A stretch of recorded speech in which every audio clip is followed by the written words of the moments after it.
വേദിയിലും സദസ്സിലും ഉപേക്ഷിതരായിട്ടുള്ള മഹാത്മാക്കളായ എല്ലാവർക്കും സാദര നമസ്കാരം. ഭാരതീയ വിചാര കേന്ദ്രത്തിൻ്റെ ചിങ്ങം 1 മലയാള ഭാഷാ ദിനം എന്ന പരിപാടിയിലാണ് ഉള്ളത്. ഈ പരിപാടി മഹാകവി അക്കിത്തത്തിൻ്റെ ജന്മശതാബ്ദിയോട് അനുബന്ധിച്ചായതുകൊണ്ട് തന്നെ ആ അനുസ്മരണം മഹാകവി അക്കിത്തത്തിൻ്റെ അനുസ്മരണത്തോടുകൂടി നടത്താം എന്ന തീരുമാനത്തിലാണ്.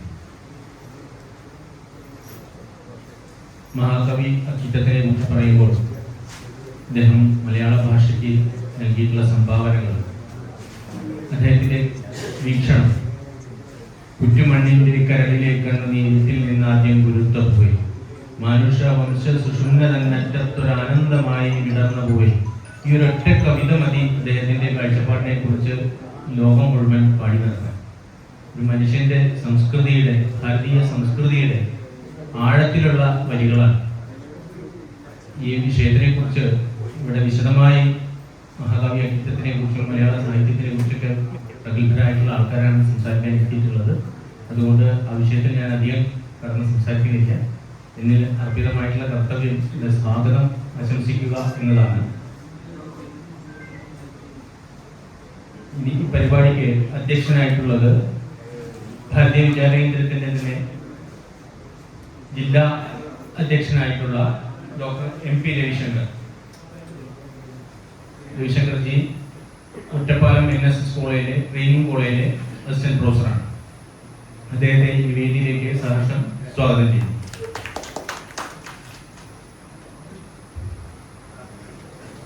ഈ പരിപാടി ഉദ്ഘാടനം ചെയ്യാൻ ഇന്ന് എത്തിച്ചേരാം എന്ന് പറഞ്ഞിരുന്നത് പ്രൊഫസർ CR പ്രസാദ്, മലയാളം സർവകലാശാല VC ആണ്. അദ്ദേഹം കുറച്ചു മുൻപാണ് അദ്ദേഹത്തിന് ചില അസൗകര്യങ്ങളുണ്ട് എത്താൻ എന്ന് അറിയിക്കേണ്ടായി. അത് ഇവിടെ സൂചിപ്പിക്കുകയാണ്. ഇന്ന് ഈ പരിപാടി ഉദ്ഘാടനം ചെയ്ത് അനുസ്മരണ ഭാഷണം നടത്തുന്നത് ഡോക്ടർ അനിൽ വള്ളത്തോൾ, മുൻ മലയാളം സർവകലാശാല VC. അദ്ദേഹം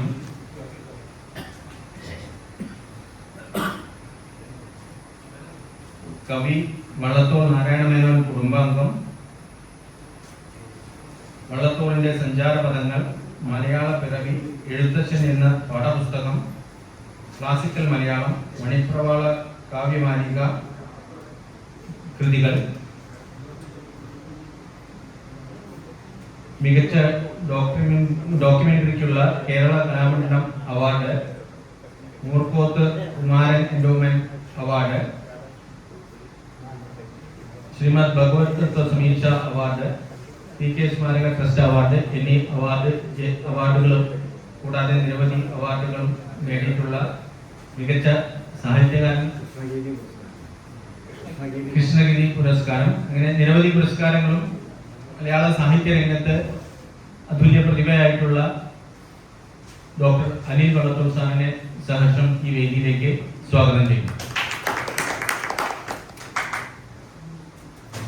അതുപോലെ തന്നെ doctor VS Radhakrishnan sir Kerala സർവകലാശാലയുടെ റിസർച്ച് ഗൈഡായിരുന്നു. 17ഓളം PhD പ്രബന്ധങ്ങൾക്ക് മാർഗനിർദ്ദേശം നൽകിയിട്ടുണ്ട്. ശ്രേഷ്ഠ ഭാഷാ മലയാളം ഡയറക്ടർ എന്ന നിലയിൽ 2 വർഷമായി തിരൂരിൽ പ്രവർത്തിക്കുന്നു. ഡോക്ടർ VS രാധാകൃഷ്ണൻ സാറിനെയും സഹർഷം ഈ വേദിയിലേക്ക് സ്വാഗതം ചെയ്യുന്നു. അതുപോലെ തന്നെ നമുക്കിന്ന് നമ്മളെ ക്ഷണിച്ചു വരുത്തിയിട്ടുള്ള ശ്രീജിത്ത് മൂത്തേടം, കേന്ദ്ര സാഹിത്യ അക്കാദമി പുരസ്കാരം, സാഹിത്യ അവാർഡ്, നാദാപുരം സ്വദേശിയാണ്, ഇപ്പോൾ തൃശ്ശൂരിൽ സ്ഥിരതാമസം. ജാലകങ്ങൾ, ഊറ, ആന അനാട്ടമി എന്നീ കഥാസമാഹാരങ്ങളും, ഭൂമി വാതുക്കൽ, നിലവഴിയിലെ നിഴലുകൾ, പാലറ്റ്, നയൻമണി എന്നീ നോവലുകളും രചിച്ചിട്ടുണ്ട്. നിരവധി ബാലസാഹിത്യ കൃതികളും ബാലസാഹിത്യത്തിനുള്ള അവാർഡുകളും നേടിയിട്ടുണ്ട്. ശ്രീജിത്ത് മൂത്തേടത്തിനെ ഈ വേദിയിലേക്ക് സഹർഷം സ്വാഗതം ചെയ്യുന്നു. ഇന്ന് ഈ സഭയ്ക്ക് ആമുഖ ഭാഷണം നടത്തുന്നത് ശ്രീധരൻ പുതുമനയാണ്. ശ്രീധരൻ പുതുമന ഭാരതീയ വിചാര കേന്ദ്രത്തിന്റെ സംസ്ഥാന സെക്രട്ടറി എന്ന നിലയിൽ പ്രവർത്തിക്കുന്നു. ശ്രീധരൻ പുതുമനെ കുറിച്ച് കൂടുതൽ പറയേണ്ട ആവശ്യമില്ല. അദ്ദേഹത്തെ ഔപചാരികതയുടെ പേരിൽ ഈ വേദിയിലേക്ക് സഹർഷം സ്വാഗതം ചെയ്യുന്നു. നമ്മുടെ ഈ സഭയില് മഹാകവി അക്കിത്തത്തിന്റെ മകൻ ശ്രീ നാരായണൻജി ഇവിടെ എത്തിയിട്ടുണ്ട്. അദ്ദേഹത്തിന് വേദിയിലേക്ക് ക്ഷണിക്കുകയുണ്ടായി. അദ്ദേഹത്തിന് സഭയിൽ ഇരിക്കുന്നതാണ് ഇഷ്ടം എന്ന് പറഞ്ഞതുകൊണ്ട് മാത്രം അദ്ദേഹത്തെ ഈ വേദിയിലേക്ക് ഈ സഭയിലേക്ക് സഹർഷം സ്വാഗതം ചെയ്യുന്നു. അതുപോലെ തന്നെ നമ്മുടെ മുൻ ജില്ലാ അധ്യക്ഷൻ MS ബാലകൃഷ്ണന്റെ സാന്നിധ്യം ഞങ്ങൾക്ക് ഈ മലപ്പുറം ജില്ലയിലെ പ്രവർത്തകർക്ക് ഓരോരുത്തർക്കും ഒരു ഊർജമാണ്. അദ്ദേഹത്തെ ഈ വേദിയിലേക്ക് സഹർഷം സ്വാഗതം ചെയ്യുന്നു.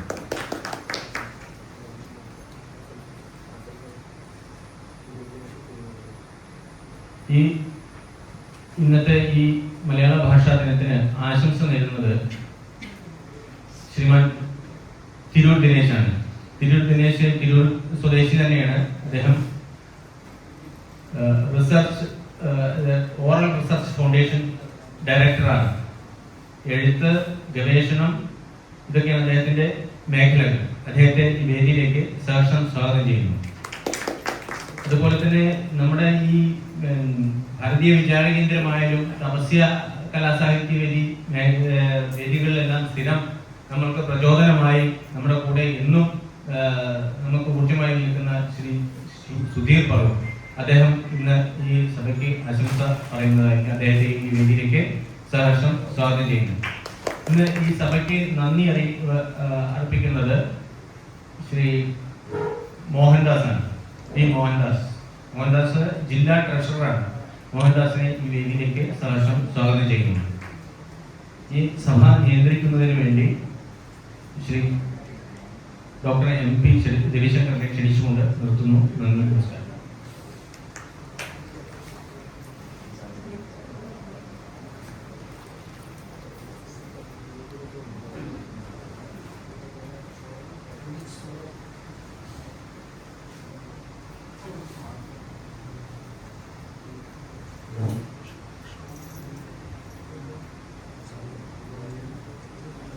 ഇത്രയും ബഹുമാനപ്പെട്ട ഇന്നത്തെ അനുസ്മരണത്തിന്റെ ഉദ്ഘാടകൻ മുൻ സർവകലാശാല മലയാളം സർവകലാശാല vice chancellor doctor Anil Vellathur,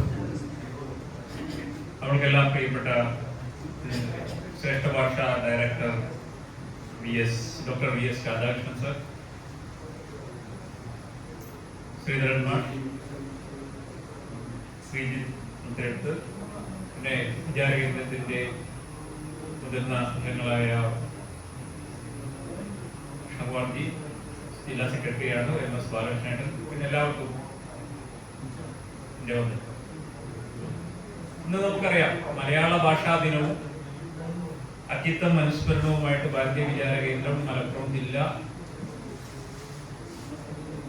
കൊണ്ടാടുന്ന മലയാള ഭാഷാ ദിനം, അതിന്റെ കൂടെ ജന്മശതാബ്ദിയും കൂടി വന്നു ചേരുകയാണ്.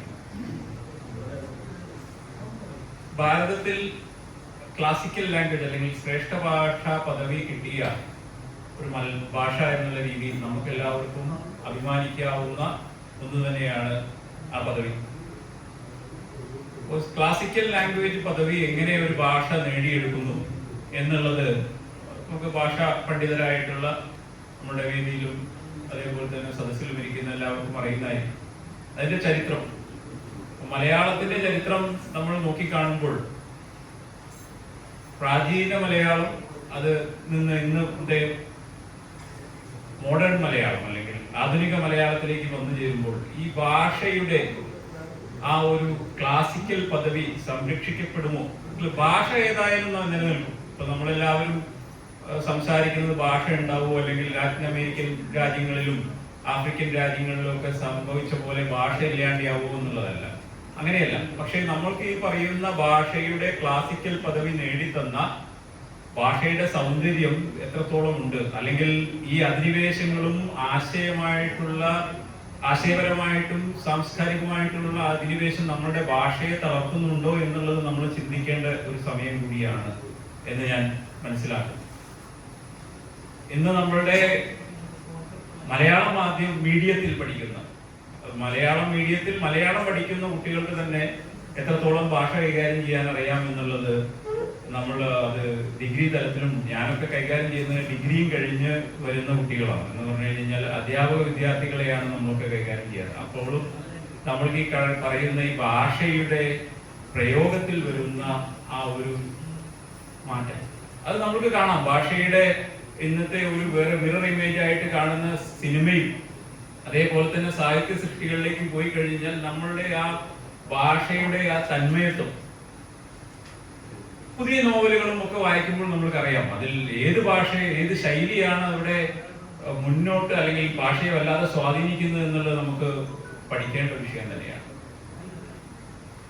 അങ്ങനെ വരുന്ന കാലഘട്ടത്തിൽ ഈ ഭാഷാ ദിനവും ഭാഷയുടെ പ്രാധാന്യത്തെയും കുറിച്ച് സാധാരണ ജനങ്ങളുടെയും അതേ പ്രത്യേകിച്ച് അക്കാഡമിക് സമൂഹത്തിൽ തന്നെ ഒരു വിഷയമായിട്ട് സംസാരിക്കേണ്ട കാലഘട്ടത്തിൽ ആണ് ഇന്ന് ഭാരതീയ വിചാര കേന്ദ്രം മലപ്പുറം ജില്ലാ ഭാഷാ ദിനം കൊണ്ടാടുന്നത്.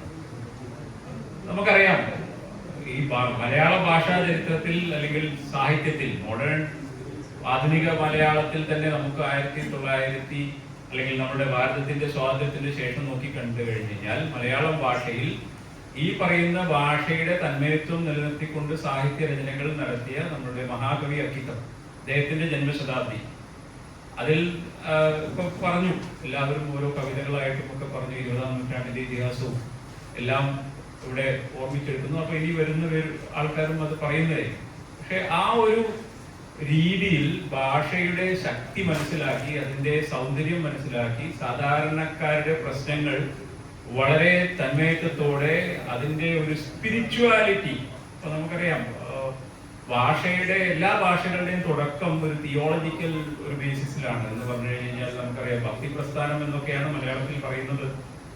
ആ ഒരു രീതിയിലേക്ക് വരുമ്പോൾ സ്പിരിച്വാലിറ്റി, ഒരു ഡിവിനിറ്റി, അതേപോലെ തന്നെ ഒരു നാഷണാലിറ്റി, ആ ഒരു ഐഡന്റിറ്റികളൊക്കെ ഉൾക്കൊണ്ടുകൊണ്ടിട്ടുള്ള ഒരു സാഹിത്യമായിട്ടാണ് ഞാൻ മനസ്സിലാക്കിയിട്ടുള്ളത്. കുറച്ചൊക്കെ വായിച്ചപ്പോൾ അതിലുള്ള ആ ഒരു ആശയത്തിന്റെ പ്രസരിപ്പ് നമുക്ക് തിരിച്ചറിയാൻ കഴിയുന്നത് അങ്ങനെയാണ്.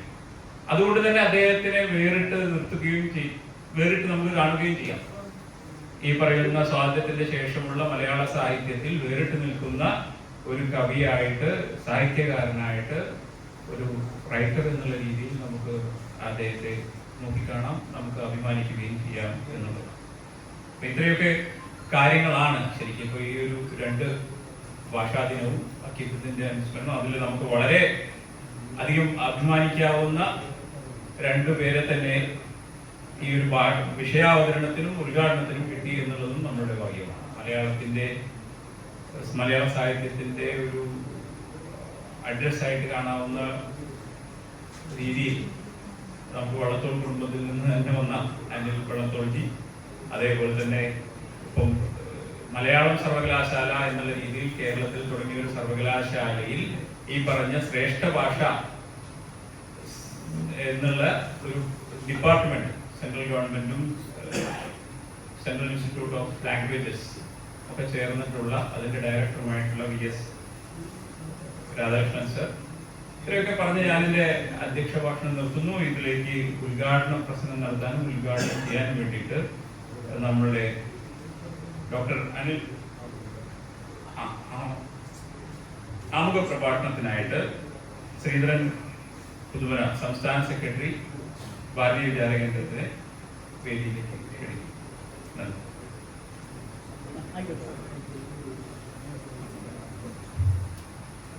എല്ലാവർക്കും സദസ്സിലുള്ള പണ്ഡിത ശ്രേഷ്ഠന്മാർ, അൽസാൻ തിരൂർ ശങ്കരാചാര്യ സർവകലാശാലയിലെ അധ്യാപകൻ പ്രൊഫസറായിട്ട് വന്ന കാലത്തെ ബന്ധവും ആഴത്തിലുള്ള പരിചയമാണ്. അത് ഇവിടെ തന്നെയായിരുന്നു, തുഞ്ചപ്പറമ്പിന്റെ തൊട്ടപ്പുറത്ത് പൂങ്കോട്ടുള്ള തന്നെയായിരുന്നു. ഒരു കാലത്തെ ദീർഘമായ ഒരു ബന്ധം, ഒരു ആദരവ് മനസ്സിലെന്നും സൂക്ഷിക്കുന്ന ആളാണ്. രാധാകൃഷ്ണ സാറൊക്കെ പലപ്പം കുറച്ചു കാലമായിട്ട് എങ്കിലും വേദിയിലും സദസ്സിലും ഇരിക്കുന്ന ധാരാളം പേര്, തിരൂരിന്റെ മലപ്പുറം ജില്ലയുടെ ഭാഗമായിട്ട് ഒരുപാട് പേര് ദീർഘകാലമായി പഠിക്കുന്ന, അതുപോലെ ദിനേശ് അടുത്ത് ഞാൻ പഠിക്കുന്ന കാലത്തേക്കുള്ള ഒരു ബന്ധമാണ്. വിചാരകേന്ദ്രം ബന്ധം പിന്നീടാണ്. ഭാഷ ദിനം ആഘോഷിക്കുമ്പോൾ അല്ലെങ്കിൽ ആചരിക്കലാണോ ആഘോഷിക്കലാണോ എന്ന് വെച്ചാൽ ആഘോഷിക്കണം എന്നതാണ് എൻ്റെ വ്യക്തിപരമായ അഭിപ്രായം. ഈ പല ആദരവ് അനുമോദന ചടങ്ങുകൾ അനുമോദനവും ആളുകൾക്ക് മാറിപ്പോകും. അതുപോലെ ചിലതൊക്കെ ആഘോഷിക്കുകയും ചിലതൊക്കെ ആദരിക്കുകയും അർത്ഥം വ്യത്യാസങ്ങൾ തലങ്ങളുണ്ട് എന്ന് തന്നെയാണ് ഞാൻ വിശ്വസിക്കുന്നത്. ഭാരതീയ വിചാര കേന്ദ്രം ഇത്തരത്തിലുള്ള ഒരു പരിപാടി സംഘടിപ്പിക്കുമ്പോൾ അത് നമ്മുടെ നാടിന്റെ സാംസ്കാരിക വൈവിധ്യത്തെ ആഴത്തിൽ വേരൂന്നിയുള്ള വൈവിധ്യത്തിനുള്ളിലെ ഏകത്വം ദർശിക്കാൻ ഭാഷ എന്ന് പറയുന്ന ഒരു ഭാഷയും മോശമല്ലല്ലോ. എല്ലാ ഭാഷയും അവരവർക്ക് ശ്രേഷ്ഠ ഭാഷ തന്നെയാണ്. 300-ലധികം ഭാഷ ഭാരതത്തിൽ ഒക്കെ തന്നെയുണ്ട്. അതിൽ ലിപികളുള്ളതും ഇല്ലാത്തതും ഒക്കെ ആയിട്ടാണ്. ലിപികളില്ലാത്ത ഭാഷയും മനോഹരമായ ആളുകൾ ആശയവിനിമയത്തിന് ഉപയോഗിക്കുന്നു. കാലങ്ങളായി കാലത്തിന്റെ വെല്ലുവിളികളെ അതിജീവിച്ചുകൊണ്ട് ഈ ഭാഷയൊക്കെ തന്നെ നിലനിൽക്കുന്നു. അതുകൊണ്ട് ശ്രേഷ്ഠ ഭാഷ എല്ലാവരെ സംബന്ധിച്ചും അവരവരുടെ ഭാഷ അതാണ്. എങ്കിലും പ്രാചീനമായി നിലനിൽക്കുന്ന അനേകായിരം വർഷങ്ങളെ, നൂറുകണക്കിന് വർഷങ്ങളെ എന്ന് പറയാൻ പറ്റില്ല, ആയിരക്കണക്കിനല്ല നൂറുകണക്കിന് വർഷങ്ങളെ അതിജീവിച്ചുകൊണ്ട് ചില ഭാഷകൾ കാലത്തിന്റെ കുത്തൊഴുക്കിൽ പോവാതെ അങ്ങനെ നിൽക്കുന്നുണ്ട്. ഒരുപക്ഷെ നമ്മൾ അതിനെയായിരിക്കും ശ്രേഷ്ഠമായ ഭാഷ എന്ന് പറയുക. എന്തായാലും നൂറുകണക്കിന് വർഷങ്ങളിലെ ഒരു ചിന്തകളിലൂടെ ആർജിച്ച സംസ്കാരമാണ് ഭാഷ. അതിൽ പെട്ടെന്ന് ഉണ്ടായതാണ്. അതുകൊണ്ട് തന്നെയാണ് നമ്മൾ ഈ ഭാഷയെ നമ്മൾ ഈ സംസ്കാരവാഹിനിയാണ് എന്ന് പറയുന്നത്. ചില ഭാഷയ്ക്ക് ഒരു ആധിപത്യ സ്വഭാവം ഉണ്ടാവും എന്നുള്ളത് ശരിയാണ്. എനിക്ക് തോന്നി എന്തുകൊണ്ടാണ് ഭാരതത്തിൽ ബുദ്ധമതം ഉടലെടുത്തിട്ട് ഭാരതത്തിൽ ദീർഘകാലം അതിനെ അതിജീവിക്കുന്നില്ല? മറ്റു രാജ്യങ്ങളിലൊക്കെ ബുദ്ധമതമുണ്ട്. പക്ഷെ ഭാരതത്തിൽ എന്തുകൊണ്ടാണ് ബുദ്ധമതം ആഴത്തിൽ ഒരു കാലത്ത് ഉണ്ടായിരുന്നെങ്കിലും പിന്നീട് അതിന്റെ പ്രസക്തി കുറഞ്ഞത് എന്ന ചോദിക്കുന്നത്? വിവേകാനന്ദ സ്വാമി അദ്ദേഹത്തിന്റെ പ്രഭാഷണത്തിൽ പറയുന്നത് ബുദ്ധമതം പ്രാദേശിക ഭാഷയായ പാലി ഇല്ല, പാലി മോശമെന്നല്ല അദ്ദേഹം പറഞ്ഞത്. അതുകൊണ്ട് ആ പ്രദേശങ്ങളിൽ അത് വ്യാപിച്ചു. പാലി ഭാഷ ഉപയോഗിച്ചിട്ട് പെട്ടെന്ന് സ്പ്രെഡ് ചെയ്ത് പെട്ടെന്ന് വ്യാപിച്ചു. പക്ഷേ അതിനേറെ കാലം ഭാരതത്തിൽ പിടിച്ചു നിൽക്കാൻ പറ്റില്ല. സംസ്കൃതത്തിന്റെ ആഴവും പരപ്പും അർത്ഥവും അതുണ്ടാക്കുന്ന വലിയൊരു ആ ഭാഷയുടെ കഴിവാണ്. എനിക്ക് തോന്നുന്നു നമ്മുടെ ഈ ശ്രേഷ്ഠ ഭാഷ എന്ന് പറയുന്ന ഭാഷകളിലൊക്കെ തന്നെ സംസ്കൃതത്തിന്റെ ആഴത്തിൽ വേരൂന്നിയ ഒരു സംസ്കൃതത്തിന്റെ ഒരു മലയാള ഭാഷ എന്ന് പറയുമ്പോൾ അതിൽ ഒരുപാട് സംസ്കൃത പദങ്ങളാണുള്ളത്. സംസ്കൃതമാണ് ഇതിന്റെ മൂലം. പക്ഷെ ഈ മൂലമായ സംസ്കൃതത്തിൽ നിന്നുകൊണ്ട് ഭാരതത്തിലെ അനേക പ്രദേശങ്ങളിൽ ധാരാളം ഭാഷകൾ നിലനിൽക്കുന്നു. വൈവിധ്യമുണ്ട്, അതിൽ ഏകത്വമുണ്ട്. ഈ ഏകത്വം നമ്മുടെ സംസ്കാരത്തിന്റെ സ്വഭാവമാണ്. പക്ഷേ ഈ നാനാത്വത്തിൽ ഏകത്വം എന്ന് പറയുമ്പോൾ ഏകത്വത്തെ നിലനിർത്താൻ വേണ്ടി ബഹുത്വം കൈക്കൊണ്ട ഒരു രൂപമാണ്. അത് സംസ്കാരത്തിലായാലും ഭാഷയിലായാലും സാമൂഹ്യ ജീവിതങ്ങളിലൊക്കെ അങ്ങനെ കാണാം എന്ന് എനിക്ക് തോന്നുന്നു. അതുകൊണ്ട് ഭാഷ ഒരു സംസ്കാരത്തിന്റെ വാഹിനിയാണ്. സംസ്കാരം അങ്ങനെ പെട്ടെന്ന് നശിക്കില്ല. സംസ്കാരം എന്ന് പറഞ്ഞാൽ ആയിരക്കണക്കിന് വർഷങ്ങളായി മനുഷ്യൻ ആർജിച്ച് ഉണ്ടാക്കി സംസ്കരിച്ചെടുത്ത മനുഷ്യന്റെ ഒരു അവസ്ഥയാണ്. അത് തലമുറയായി കൈമാറി വരുന്നത് ഒരു അമൂർത്തമായ ആശയമാണ്. ഈ അമൂർത്തമായ ആശയത്തെ ഭാഷ പ്രകടിപ്പിക്കും. നമ്മൾ എനിക്ക് തോന്നുന്നു ഋഗ്വേദത്തിൽ ഭാഷ അല്ലെങ്കിൽ ഈ വാക്കിനെ കുറിച്ച് പറയുന്നത് പരയായി. എല്ലാവരും വളരെ പണ്ഡിതരാണ് ഇരിക്കുന്നത്. അറിവ് ഞാൻ പറയുന്നുണ്ട്. പരയായി, പശ്യന്തി, മധ്യമ, വൈഖരി ആകുമ്പോഴേക്ക് അതിന് നമ്മൾ പറയുന്നത് ഇന്നത്തെ ആശയവിനിമയം നടത്താൻ എക്സ്പ്രസ് ചെയ്യാൻ ഇംഗ്ലീഷിൽ നമ്മളിപ്പോൾ അതാണ് കൊണ്ടും കൊടുത്തുമാണ് ഭാഷ വളർന്നത്. എക്സ്പ്രസ് ചെയ്യാനുള്ള ഒരു അവസ്ഥയിലേക്ക് ഈ പര, പശ്യന്തി, മധ്യമ കഴിഞ്ഞ് വൈഖരി ആവുകയാണ്. വൈഖരിയാണ് നമ്മൾ ആശയവിനിമയം നടത്തുന്നത്. ബാക്കിയൊക്കെ നമ്മുടെ മനസ്സിൽ അന്തർലീനമായി. ഇങ്ങനെ എനിക്ക് തോന്നുന്നത് അന്തർലീനമായി ഏറെക്കാലം ഇത് ഇരുന്ന് അത് തപം ചെയ്ത് അത് മനുഷ്യന്റെ മനനത്തിലൂടെ ചിന്തയിലൂടെ ബാഹ്യമായി പുറത്തേക്ക് ഒഴുകുമ്പോൾ അതിന് വളരെ ആഴത്തിലുള്ള ഒരു ഘനത്വം അതിലുണ്ടാവുന്നത്. അങ്ങനെയാണ് ഈ ഭാഷ സംസ്കാര വാഹിനിയാണ്. ചില ഭാഷകൾ മലയാളം ഇപ്പൊ നമ്മൾ പറയും ശ്രേഷ്ഠ ഭാഷ. മലയാളം നൂറ്റാണ്ടുകളായിട്ട് നിലനിൽക്കുന്ന ഒരു ഭാഷയാണ്. അപ്ഡേറ്റ്സ് നടക്കുന്നുണ്ട്, ഇല്ല എന്ന് പറയുന്നത്. ഇപ്പം നമ്മൾ ഈ പറയുന്ന കസേര, മേശ, യവനിക, അല്ലെ കുറെ ഭാഷ നമ്മുടേതല്ല. പക്ഷെ കസേര എന്ന് പറഞ്ഞാൽ ഏത് മലയാളിക്കും മനസ്സിലാവും. കസേര നല്ല 1ാം ക്ലാസ് പോർച്ചുഗലാണ്, പോർച്ചുഗീസ് ഭാഷയാണ്. പോർച്ചുഗലിൽ പോയിട്ട് നമ്മൾ ആ കസേര എടുക്കുന്നവരുടെ കസേര എടുക്കും. അത് മലയാളം പഠിച്ചുകൊണ്ടല്ല. ഈ കസേര എന്ന് പറയുന്നത്, മേശ എന്ന് പറയുന്നത് യവനിക എന്നൊക്കെ പറയുന്നത് യവനന്മാർ കൊണ്ടുവന്നുകൊണ്ട് യവനിക എന്ന് പറയുന്നത്. കുറെ പോർച്ചുഗീസ് ഭാഷ നമ്മൾ മലയാളത്തിൽ, അതായത് ഭാഷ ഇങ്ങനെ തന്നെ ഉണ്ടായിരുന്നു, കൊണ്ടും കൊടുത്തുമാണ്. പിന്നെ അതിജീവിക്കുന്നത് എങ്ങനെയാന്ന് വെച്ചാൽ കാലഘട്ടത്തില് അതാത് സമയത്ത് വന്നു ചേരേണ്ടവർ കൂട്ടിച്ചേർന്നു, തള്ളിക്കളയേണ്ടവർ തള്ളിക്കളഞ്ഞു. അടിപൊളി എന്ന് പറഞ്ഞാൽ എന്റെ കുട്ടിക്കാലത്ത് അയ്യോ അങ്ങനെ ഉണ്ടായോ, എന്ത് സംഭവിച്ചു പോയി. ഇപ്പൊ പറയില്ല, നമ്മള് ഐസ്ക്രീം കഴിക്കണോ ഭയങ്കര ഇഷ്ടം പറയും. ഭയം കരമതി ഇനി ഭയങ്കരം, ഭയം തോന്നുകയാണോ ഭയങ്കരം. ഐസ്ക്രീം കഴിക്കുമ്പോൾ ഒരിക്കലും നമുക്ക് ഭയങ്കര ഇഷ്ടം ഉണ്ടാവും പാടില്ല. ഭയങ്കര ബിരിയാണി എന്ത് രസം, ബിരിയാണിക്ക് അങ്ങനെ ഭയങ്കരമാണെങ്കിൽ നമ്മൾ കഴിക്കും, ഭയം ഉണ്ടാവുന്ന സാറില്ല. ഭാഷ മാറിയിട്ടുണ്ട്, കുറെ മാറുന്നുണ്ട്. ഇതാണ് അപ്ഡേഷൻ. ഇംഗ്ലീഷിൽ പറഞ്ഞ നമ്മൾ അപ്ഡേറ്റ് ചെയ്യും. പക്ഷെ നമ്മൾ കമ്മ്യൂണിക്കേറ്റ് ചെയ്യുന്നത് ഭയങ്കരം എന്ന് പറയുമ്പോൾ എങ്ങനെയാ മറ്റുള്ളവർക്ക് ഇപ്പൊ ഫീൽ ചെയ്യുന്നത്? ഗംഭീരം. ഇപ്പൊ കാലത്തിന്റെ ഒഴുക്കിനനുസരിച്ച് കൊള്ളേണ്ടത് കൊള്ളുകയും തള്ളേണ്ടത് തള്ളുകയും അതിൽ നമ്മൾ വലിയ ഒന്നും ചിന്തിക്കുന്നില്ല. കാരണം എന്താ, അത് ഭാഷ വളരുന്നതാണ്. ഒരു ഡൈനാമിക് ആയിട്ടുള്ള ഒരു ഊർജ്ജസ്വലമായ ഭാഷ അങ്ങനെ കാലചക്ര പ്രവാഹത്തിൽ പോവാതെ കാലത്തിനനുസൃതമായ ആശയങ്ങളിൽ ഉൾക്കൊള്ളുകയും എന്നാൽ അതിന്റെ കാതലായ കാമ്പായിട്ടുള്ള എസൻസിനെ പിടിച്ചു നിർത്തുകയും ചെയ്ത് സംസ്കാരവാഹിനിയായി സംസ്കാരം നശിക്കാതെ മുന്നോട്ട് കൊണ്ടുപോവുകയും ഒക്കെ ചെയ്യും. അതുകൊണ്ട് പണ്ടുള്ള നമ്മുടെ ആളുകൾ വാക്ക് അഗ്നിയാണ്, അത് ഉപയോഗിക്കുമ്പോൾ ശ്രദ്ധിച്ചു വേണം. ഇപ്പോഴങ്ങനെയല്ല എന്ന് ഞാൻ പറയുന്നില്ല. അതുകൊണ്ട് നമുക്ക് വാക്ക് ദേവതയാണ്, പൂജിക്കേണ്ടതാണ്. അഗ്നിയാണ്, അഗ്നി പൂജിക്കേണ്ടതാണ്. 51 അക്ഷരാടി നമ്മൾ പണ്ട് പഠിച്ചിട്ടുണ്ടായിരിക്കും. ഇപ്പൊ എനിക്ക് തോന്നില്ല. കരുതലുള്ളത് വേദമാകുന്ന ശാഖയിൽ 99 കുസുമതവിയിൽ നിന്ന് മുമ്പേ ജന്മത്താർ ബാണനമ്പ ബാണനമ്പ സൗഭാഗ്യലക്ഷ്മി സമ്പത്തെ കുമ്പിടുന്നേ കഴിയുന്ന മലയാള ഈശ്വരി വിശ്വനാഥേ എന്ന് പറയുമ്പോൾ അതിന് ഭക്തിയായി, വാണി ദേവതയായി, അഗ്നിയായി, പൂജിക്കേണ്ടവളായി.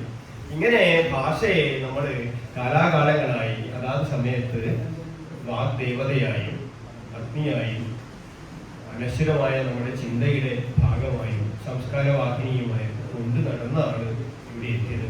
അതാണ് അതിന്റെ ശ്രേഷ്ഠത. സാധാരണ ഇപ്പൊ ഞാൻ സംസാരിക്കാൻ കുറെ ഇംഗ്ലീഷ് വാക്ക് കയറി വരുന്നത്. അത് കാലത്തിന് ഇങ്ങനെ വരുന്നതാണ്. ഇംഗ്ലീഷുകാരൻ നമ്മളെ ഭരിച്ചുകൊണ്ട് തന്നെയാണ് ഇംഗ്ലീഷ് വന്നത്. അതുകൊണ്ട് ഇംഗ്ലീഷുകാരന് ഒരു ആധിപത്യ സ്വഭാവം ലോകത്ത് എവിടെ പോയിട്ടുള്ളൂ. ഏഷ്യാന്നും ഇന്ത്യാന്നും യൂറേഷ്യാന്നും മലേഷ്യാന്നും ഒക്കെ അവരുണ്ടാക്കി വെച്ച, ഇന്തോനേഷ്യ ഒക്കെ അവരുണ്ടാക്കിയതാണ്. അവരെ ഭാഷ ആക്രമിച്ചു വന്നവന്റെ ഭാഷ നമ്മൾ സ്വീകരിച്ചു, തിരിച്ചുവിട്ടിട്ട് ലോകത്തിൽ. റോമൻ ശക്തി ആയ കാലത്ത് റോമാ സാമ്രാജ്യം പാശ്ചാത്യമായ ഒരുപാട് സ്ഥലത്ത് ഗ്രീസിന്റെ ആധിപത്യ മേഖലയിലേക്ക് ഭരിച്ചു. പക്ഷേ ആക്രമിച്ച റോമന്റെ ലാറ്റിൻ ഭാഷയല്ല അവർ സ്വീകരിച്ചത്, ആക്രമിക്കപ്പെട്ട ഗ്രീക്ക് ആക്രമിച്ചവന്റെ ഭാഷയായിട്ട് മാറി. അതായത് ഭാരതത്തിൽ എന്താണ് സംഭവിച്ചത് നേരെ തിരിച്ച് സംഭവിച്ചു. അത് ഭാഷയുടെ ശ്രേഷ്ഠത്വം തന്നെയാണ്. നമ്മൾ എന്തൊക്കെ തന്നെ പറഞ്ഞാലും ഭാഷയുടെ ശ്രേഷ്ഠത്വം. സാധാരണ ആക്രമിച്ചവന്റെ ഭാഷ ആക്രമിക്കപ്പെട്ടവനിലേക്ക് ആവേശിക്കുന്നുണ്ടെങ്കിൽ അവിടെ നേരെ തിരിച്ച് സംഭവിച്ചു. അത് ഗ്രീസിനെ അവർ ഉൾക്കൊണ്ടു. അത് ഭാഷയുടെ ശ്രേഷ്ഠത്വം, നമ്മളതിനെ ഇല്ലാതെ ആക്കാൻ പറ്റില്ല. അതുകൊണ്ട് നമ്മെ സംബന്ധിച്ച് ഈ കാലങ്ങൾ കടന്നു പോകുമ്പോൾ ഭാഷ എന്ന് പറയുന്നത് ഇനിയും ഏറെ ഗവേഷണം നടത്തേണ്ടത് ആണ്. ഭാഷയിലും സാഹിത്യത്തിലും കലയിലും വാസ്തുകലയിലും ഒക്കെ ഗവേഷണം നടത്തുകയും അതിലൂടെ നമുക്ക് മുന്നോട്ട് പോകാൻ കഴിയുകയും വേണം. ഭാഷയിലും ഗവേഷണം നടത്തണം. ഭാരതീയ വിചാര കേന്ദ്രത്തെ സംബന്ധിച്ച് ഇതൊരു പഠന ഗവേഷണ സ്ഥാപനമാണ്. ഭാരതീയമായ പഠനവും ഗവേഷണവുമാണ് ആഴത്തിൽ ഈ നാടിന്റെ സാംസ്കാരിക വൈവിധ്യത്തെ മനസ്സിലാക്കിയിട്ടുണ്ട്. ഏകത്വത്തെ ഊട്ടിയുറപ്പിക്കുന്ന രീതിയിലുള്ള വൈവിധ്യത്തെ വൈരുദ്ധ്യങ്ങളായി കണക്കാക്കാതെ അതൊക്കെ ഏകത്വത്തിന്റെ നിലനിൽപ്പിന് വേണ്ടി വൈവിധ്യ രൂപം ഉൾക്കൊള്ളുന്നതായി മനസ്സിലാക്കണം.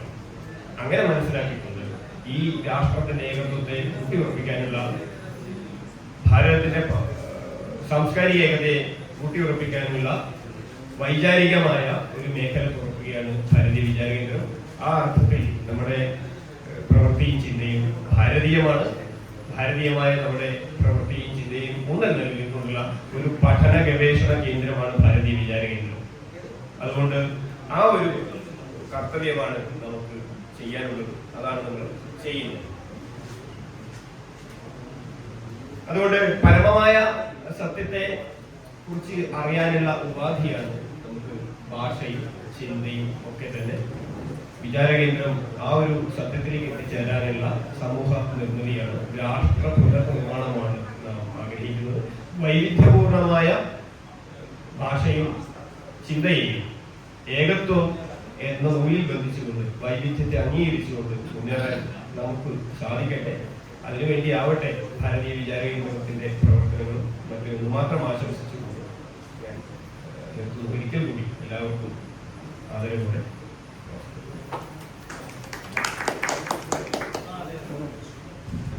അടുത്തതായിട്ട് ഉദ്ഘാടനം അക്കിത്തമനുസ്മരണം നമ്മുടെ MPC ഡോക്ടർ അനിൽ വർദ്ധൂരിനെ സ്വാഗതം ചെയ്യും.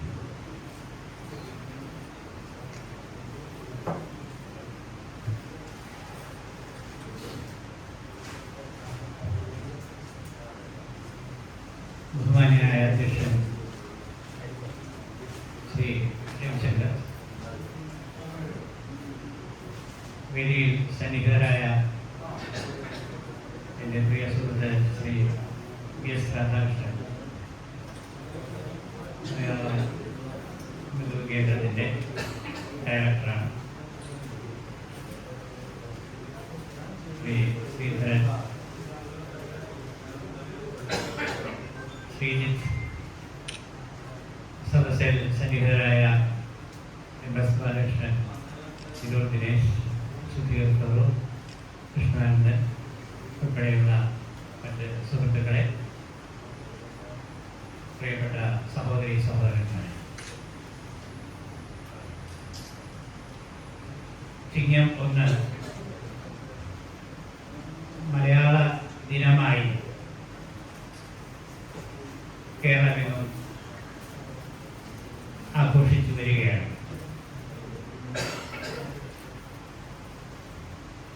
മലയാളത്തിൻ്റെ ആണ്ടുപിറവി കൊല്ലവർഷവുമായി ബന്ധിപ്പിച്ച് ചിങ്ങം 1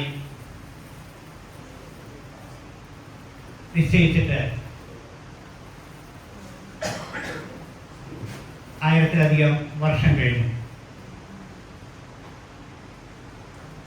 ഇന്ന് പുതിയൊരു വർഷത്തിലേക്ക് കടക്കുമ്പോൾ മലയാള വർഷത്തിൻ്റെ ഒരു പുതിയ നൂറ്റാണ്ടിലേക്ക് കൂടി നമ്മൾ കടക്കുകയാണ് എന്നത് വളരെ ശ്രദ്ധേയമായ ഒരു വസ്തുതയാണ്. ഈ ഒരു സന്ദർഭത്തിൽ ഭാരതീയ വിചാര കേന്ദ്രം മലയാള ഭാഷാ ദിനം കൊണ്ടാടുവാൻ തുഞ്ചന്റെ ജന്മം കൊണ്ട് പവിത്രമായ സന്നിധി തന്നെ തിരഞ്ഞെടുത്തു എന്നുള്ളത് അങ്ങേയറ്റം ഔചിത്യഭാസുരമായിട്ടുണ്ട് എന്ന് പറയാതിരിക്കാൻ നമുക്ക്.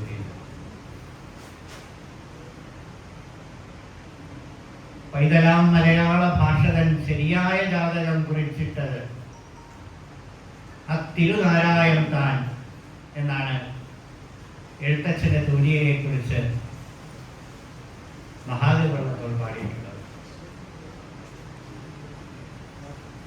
വിശുദ്ധമാകുന്ന ഇവിടത്തെ മണ്ണ് വിദ്യകൃഷിക്കുന്നു അതീവ മുഖ്യം എന്നും തുഞ്ചന്റെ മണ്ണിനെ കുറിച്ച് ആരാധനാപൂർവം പറയുകയുണ്ട്. മലയാള ഭാഷ ഇന്ന് നേരിടുന്ന പലവിധ സങ്കീർണമായ വെല്ലുവിളികളെ കുറിച്ച് അധ്യക്ഷ ഭാഷത്തിലും ആമുഖ ഭാഷത്തിലും സൂചിപ്പിക്കുകയുണ്ടായി. മലയാളം ക്ലാസിക്കൽ ഭാഷയായി അംഗീകരിക്കപ്പെട്ടിട്ട് അധികം വർഷമായിട്ടില്ല. 2000 വർഷത്തിലധികം പഴക്കമുള്ള ഭാഷകളെയാണ് നിയമാനുസൃതം ക്ലാസിക്കൽ ഭാഷയായിട്ട് അംഗീകരിക്കുന്നത് എന്ന് നമുക്കറിയാം. ഇടയ്ക്കൽ ഗുഹയിൽ നിന്നും നിലമ്പൂരിൽ നിന്നും തേനിയിൽ നിന്നും മറ്റും കണ്ടെടുത്ത ആദ്യകാല ലിഖിതങ്ങളും പിൽക്കാലത്തെ സംഘസാഹിത്യവുമായി ബന്ധപ്പെട്ടുണ്ടായിട്ടുള്ള രേഖകളുമാണ് മലയാള ഭാഷയുടെ പഴക്കത്തെ ആധികാരികമായി നിർണയിച്ചിട്ടുള്ളത്. എന്നാൽ ഒരു ഭാഷ ക്ലാസിക്കൽ ആകുന്നത് കേവലം പഴക്കം മാത്രം മുൻനിർത്തിയല്ല, അതിൻ്റെ ശക്തിയും സൗന്ദര്യവും കൂടി മാനിച്ചുകൊണ്ടാണ്. ഇന്ന് മലയാളം ലോകത്തെ സകല വിജ്ഞാനത്തെയും ഉൾക്കൊള്ളാൻ പാകത്തിൽ ശക്തി ആർജിച്ചുകൊണ്ടിരിക്കുന്ന ഒരു സന്ദർഭമാണ്. അതിൻ്റെ ഭാഗമായിട്ടാണ് 10-12 വർഷങ്ങൾക്ക് മുമ്പ് തുഞ്ചത്തെഴുത്തച്ഛൻ്റെ നാട്ടിൽ തന്നെ മലയാള സർവകലാശാല സ്ഥാപിതമായത്. അവിടെ പല വൈജ്ഞാനിക വിഷയങ്ങളിൽ PG കോഴ്സുകളും ഗവേഷണവും ഏർപ്പെടുത്തി തുടങ്ങിയത്. എന്നാൽ ആ യാത്രകൾ ഇനിയും പരിപൂർണമായ ഫലപ്രാപ്തിയിൽ എത്തിയിട്ടില്ല. ഇനിയും നമുക്ക് ഏറെ ദൂരം സഞ്ചരിക്കാനുമുണ്ട്. ഏതായാലും ചിങ്ങം 1-ന് മലയാള ഭാഷാ ദിനം കൊണ്ടാടുന്ന ഈ സന്ദർഭത്തില്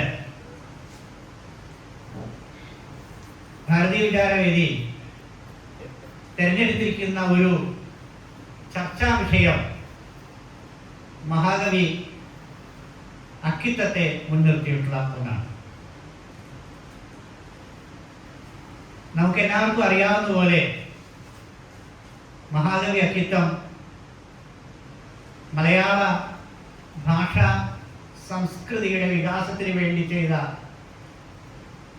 സംഭാവനകൾ എക്കാലവും ലോകം അംഗീകരിച്ചിട്ടുള്ള ഒന്നാണ്.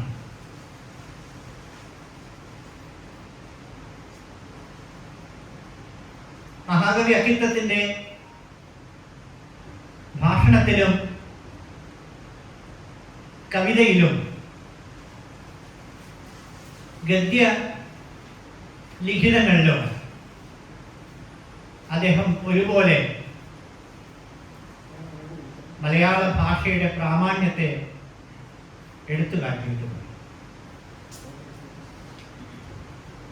ഇത് അദ്ദേഹത്തിന്റെ ജന്മശതാബ്ദി വർഷമാണ്. അദ്ദേഹത്തിന്റെ മകൻ അക്കിത്തം നാരായണൻ ഇവിടെ സന്നിഹിതനായിരിക്കുന്നു എന്നുള്ളത് ഈ ശ്രദ്ധേയമായ സദസ്സിന്റെ മറ്റൊരു ധന്യത കൂടിയാണ്.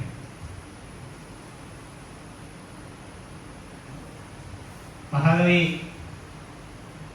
അക്കിത്തത്തെ ഞാൻ ആദ്യമായി കാണുന്നത് എൻ്റെ നാട്ടിലേക്ക് വന്ന ഒരു നാട്ടിലെ ക്ഷേത്രത്തിലേക്ക്, മംഗലം ശിവക്ഷേത്രം എന്ന് പറയുന്നു, അവിടെ ഒരു പ്രഭാഷണത്തിനായി വന്ന സമയത്താണ്. പിന്നീട് എത്രയോ സന്ദർഭങ്ങളിൽ അദ്ദേഹവുമായി സംവദിക്കുവാനും അദ്ദേഹത്തിൻ്റെ ഉപദേശങ്ങൾ കേൾക്കുവാൻ എനിക്ക് അവസരമുണ്ടായി. എടപ്പാൾ വള്ളത്തോൾ വിദ്യാപീഠത്തിൻ്റെ ഡയറക്ടർ എന്ന നിലയിൽ മഹാകവി അക്കിത്തവുമായി എനിക്കുണ്ടായ ബന്ധം വളരെ വലുതാണ്. ഞാൻ എഴുതിയ ആദ്യ പുസ്തകം വള്ളത്തോളിൻ്റെ കാവ്യശൈലി എന്നതായിരുന്നു. അതിന് അവതാരിക എഴുതി തന്നതും ശ്രീ അക്കിത്തം അച്യുതൻ നമ്പൂതിരിയാണ്. അദ്ദേഹത്തിൻ്റെ പവിത്രമായ സ്മരണയ്ക്ക് മുമ്പിൽ കൈകൂപ്പിക്കൊണ്ട് ആദ്യം ഈ വിചാര സദസ്സ്, മലയാള ഭാഷാ വിചിന്തനത്തെക്കുറിച്ചുള്ള സദസ്സ് ഉദ്ഘാടനം ചെയ്തതായി സവിനയം അറിയിച്ചുകൊള്ളു.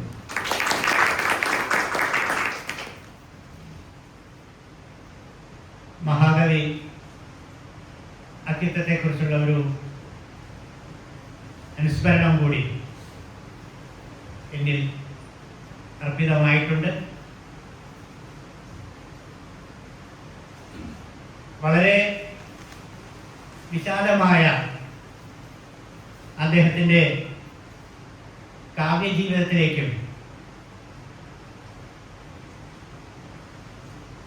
അദ്ദേഹത്തിൻ്റെ ഭൗതികവും ആത്മീയവുമായ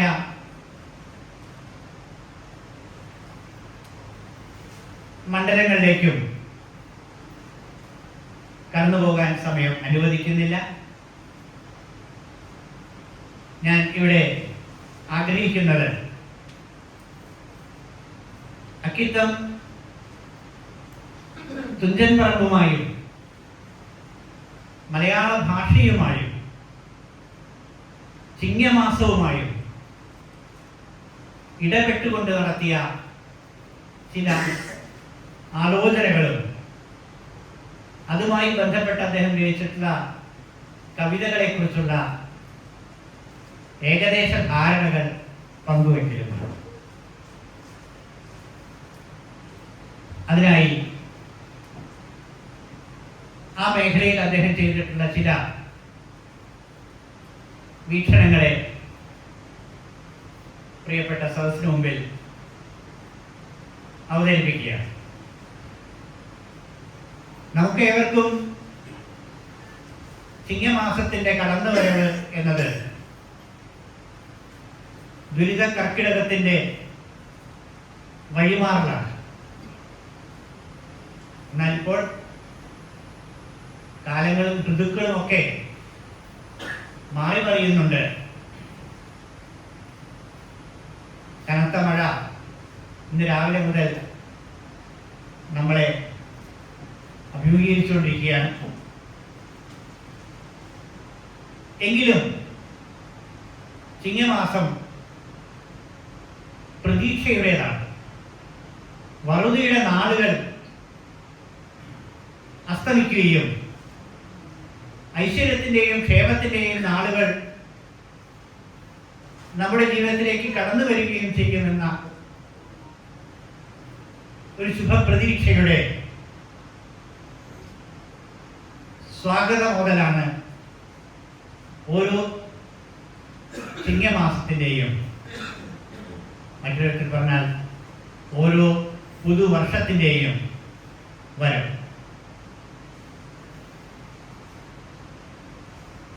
കേരളം കർഷക കേരളമാണ്, കർഷകരുടെ നാടാണ്. കാർഷിക മേഖലയുമായി ബന്ധപ്പെടുത്തിയാണ് കേരളത്തിൻ്റെ സാമ്പത്തിക വളർച്ചയെ അടുത്ത കാലം വരെയും നിർണയിച്ചുകൊണ്ട് ഇരുന്നത്.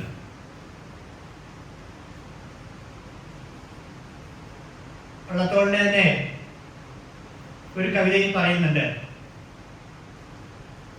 സ്വാതന്ത്ര്യം ലഭിച്ചതിന് ശേഷം നമ്മുടെ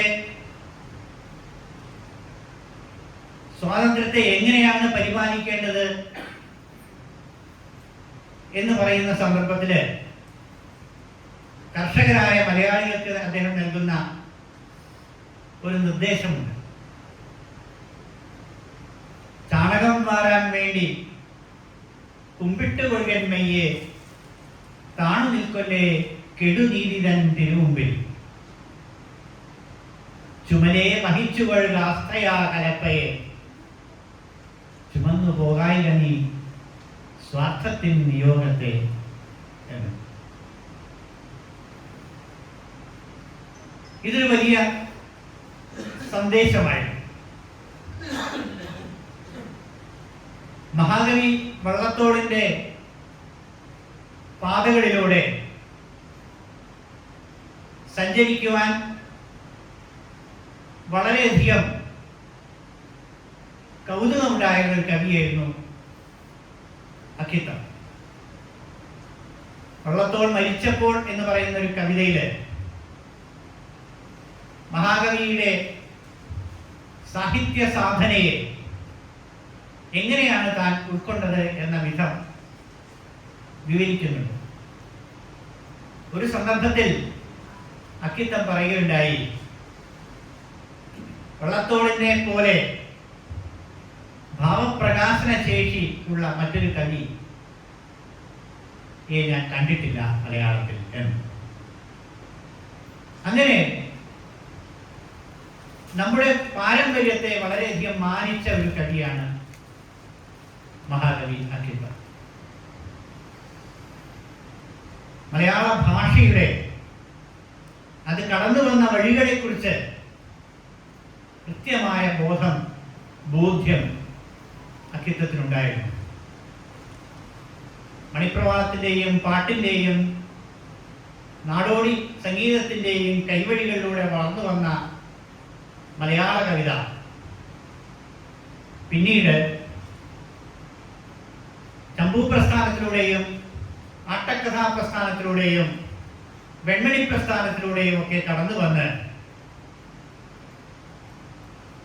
എങ്ങനെയാണ് മധുര മനോജ്ഞവും ശക്തിമത്തായി തീർന്നതും എന്ന് അക്കിത്തത്തിന്റെ ആലോചനയിൽ എപ്പോഴും ഉണ്ടായിരുന്നു. അതുകൊണ്ട് താൻ എവിടെ നിൽക്കുന്നു എന്ന് എപ്പോഴും അക്കിത്തം ആത്മവിചിന്തനം നടത്തിയിരുന്നു.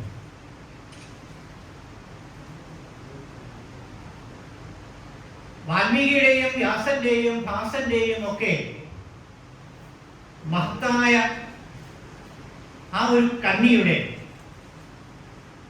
തുടർച്ചകളിൽ അക്കിത്തവും മഹാഭാഗവതം ആത്മാവിന്റെ ഒരു അംശമായി കാണുകയും അതിനെ മലയാളത്തിലേക്ക് പരിഭാഷപ്പെടുത്തുകയും ചെയ്ത അക്കിത്തത്തെ നമുക്കറിയാം. അദ്ദേഹം ഒരിക്കൽ പറയുകയുണ്ടായി, വേദത്തിൽ നിന്നാണ് ഞാൻ കമ്മ്യൂണിസം പഠിച്ചത് എന്ന്.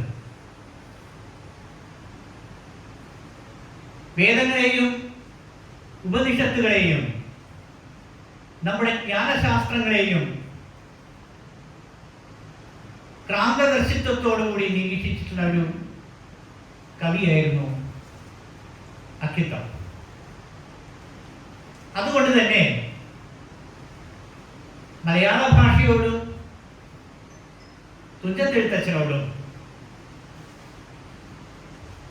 ഓണം പോലെയുള്ള നമ്മുടെ ആഘോഷങ്ങളോടും ഒക്കെയുള്ള അദ്ദേഹത്തിന്റെ നാനാവിധങ്ങളായ ഇടപെടലുകളിൽ ഈ ധാരണകൾ പ്രബലമായി സന്നിഹിതമായി.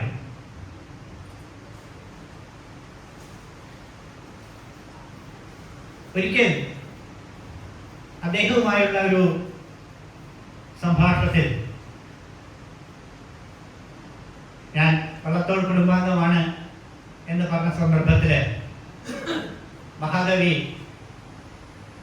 അതൊരു ഓണക്കാലത്തായിരുന്നു ഞാൻ ചെന്നിരുന്നത്, ഓണം അവധിക്കാലത്തായിരുന്നു. അപ്പോൾ എന്നോട് ചോദിച്ചു, താൻ ഓണത്തെക്കുറിച്ച് വള്ളത്തോൾ എഴുതിയിട്ടുള്ള വരികൾ ഓർക്കുന്നുണ്ടോ എന്ന്. അത് വളരെ അർത്ഥവത്തായിട്ടുള്ള ഒരു കവിതയാണ് എന്ന് അദ്ദേഹം പറയുകയും ചെയ്തു. അതിലെ ഏതാനും വരികൾ അദ്ദേഹം അന്ന് ചൊല്ലിത്തന്നതും ഓർക്കുന്നു. കുട്ടിയും കിഴവനും ആഢ്യനും ദരിദ്രനും വിഡ്ഢിയും വിരുദ്ധനും വിപ്രനും പറയനും സർവരും ഒരേ മട്ടിൽ സ്വാതന്യ സദ്വസ്ത്രാദി സംതൃപ്തരായിട്ടെന്ന് സാഹ്ലാദം വിഹരിക്കും. അന്നല്ലോ നമുക്കോണം, അന്നല്ലോ സമത്വത്തിൽ നന്ദിക്കും ഋഷിരാജ്യത്തിനുറ്റ മഹോത്സവം എന്ന്. സമത്വത്തിൽ നന്ദിക്കുന്ന കൃഷിരാജ്യമായി ഇന്ത്യയെ കാണുവാൻ അക്കിത്തവും ആഗ്രഹിച്ചു.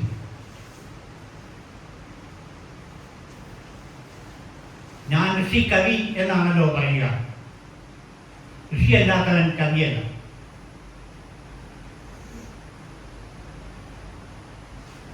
ഓണം നമുക്ക്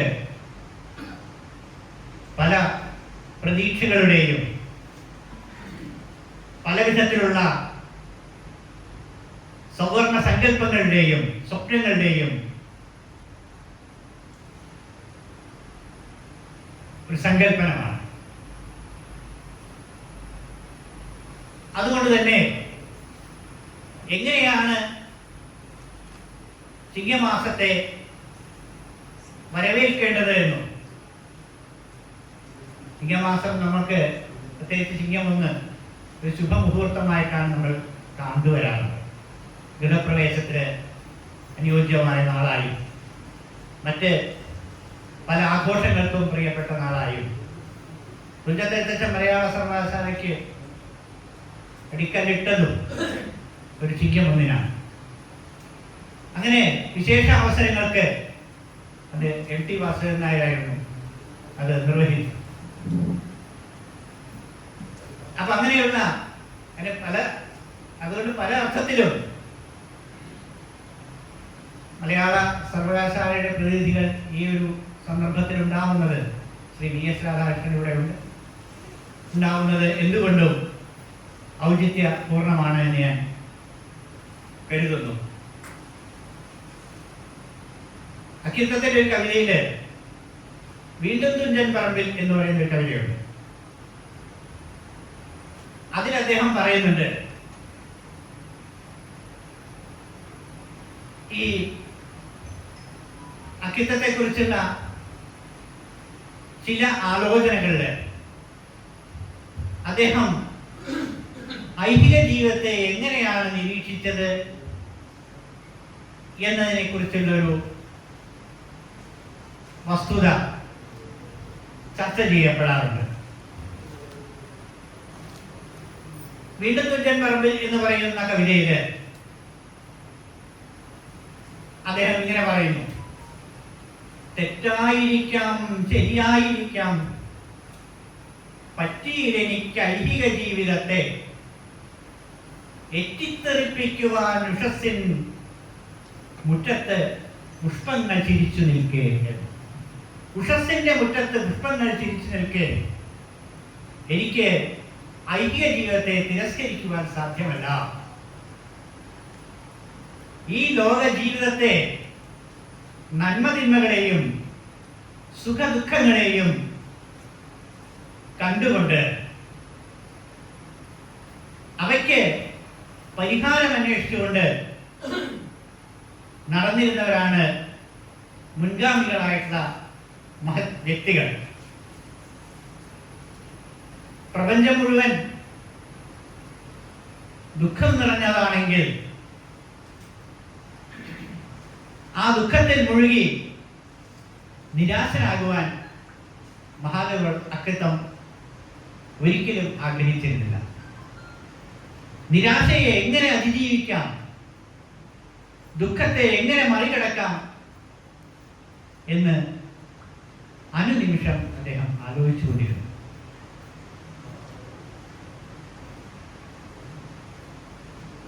അദ്ദേഹത്തിന്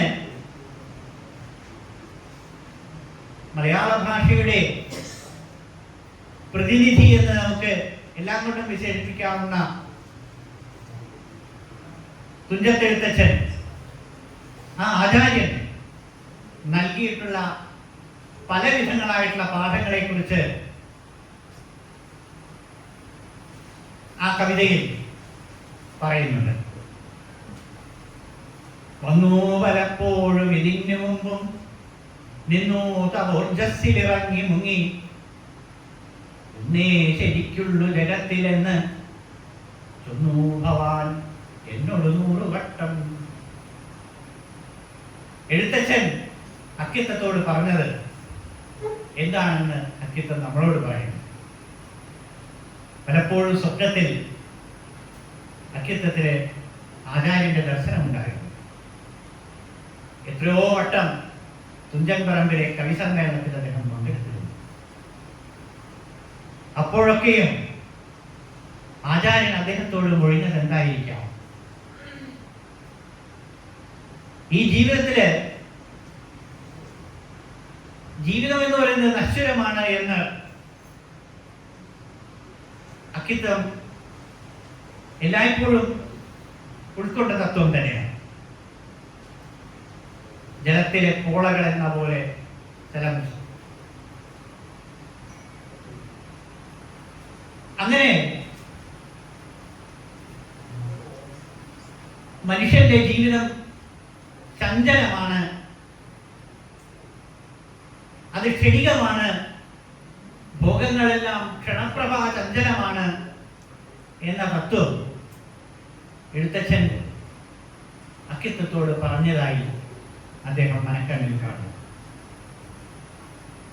ആ സ്വപ്നത്തെക്കുറിച്ച് പല കവിതകളിലും തുഞ്ചന്റെ ലഹരി എന്ന് പറയുന്ന മറ്റൊരു കവിതയുണ്ട്.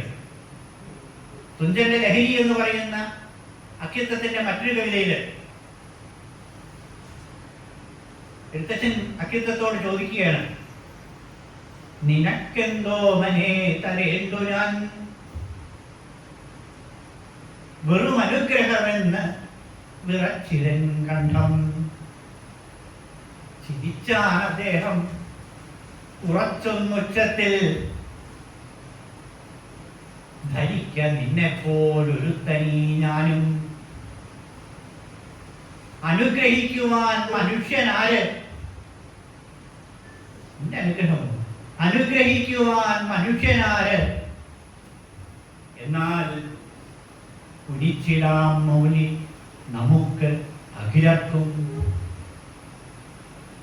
വെള്ളത്തോളിന്റെ ഒരു തോണി യാത്ര എന്ന കവിതയില് തമ്പുരാനെ എന്ന് തോണിക്കാരൻ കണ്ണിയെ വിളിച്ചപ്പോൾ, തമ്പ്രാനിതാണെങ്കിൽ അവൻ പതിച്ച സമ്പുദ്ധി, ഹേ സാധു മനുഷ്യ നോക്കൂ, ഈ നമ്മളെല്ലാം ഒരു തമ്പുരാന്റെ കീഴാളർ.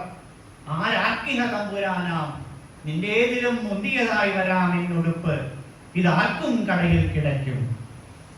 എന്നാൽ ഒരേ നൂലുകൾ കൊണ്ട് നെയ്തതത്രേ നമുക്ക് അംബിക തന്ന വസ്ത്രം എന്ന് പറയുന്നത്.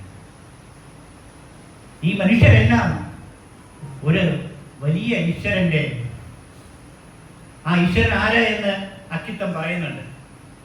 പരാപരാപര പരമതേജസ്സിൻ വരം തരാൻ പോലും തിരുചരണത്തിൽ.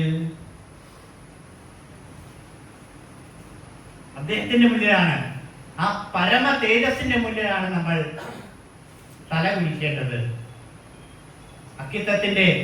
അക്കിത്തം ഈ എഴുത്തച്ഛന്റെ ലഹരിയെ കുറിച്ച് പലരും പല കഥകളും പല കാലങ്ങളിൽ പറഞ്ഞുണ്ടാക്കിയിട്ടുണ്ട്. പരാ പരാ പരാ എന്ന് പാടുന്നത് മദ്യപിച്ചുകൊണ്ടാണ് എന്ന് വരെ പറഞ്ഞപ്പോൾ അതിന് അക്കിത്തം ഒരു മറുപടി കൊടുക്കുന്നുണ്ട്. കുടിച്ചാലെന്തുള്ളൂ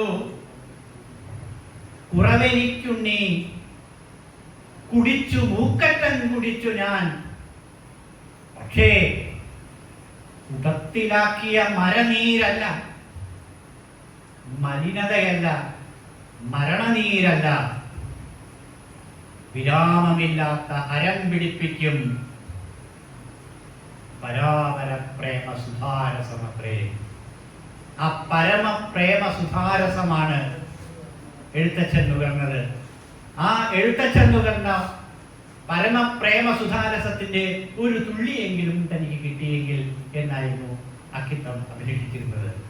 ആ പ്രേമത്തിൽ നിന്നാണ് അക്കിത്തം മഹത്തായ കവിതകൾ എഴുതിയത്.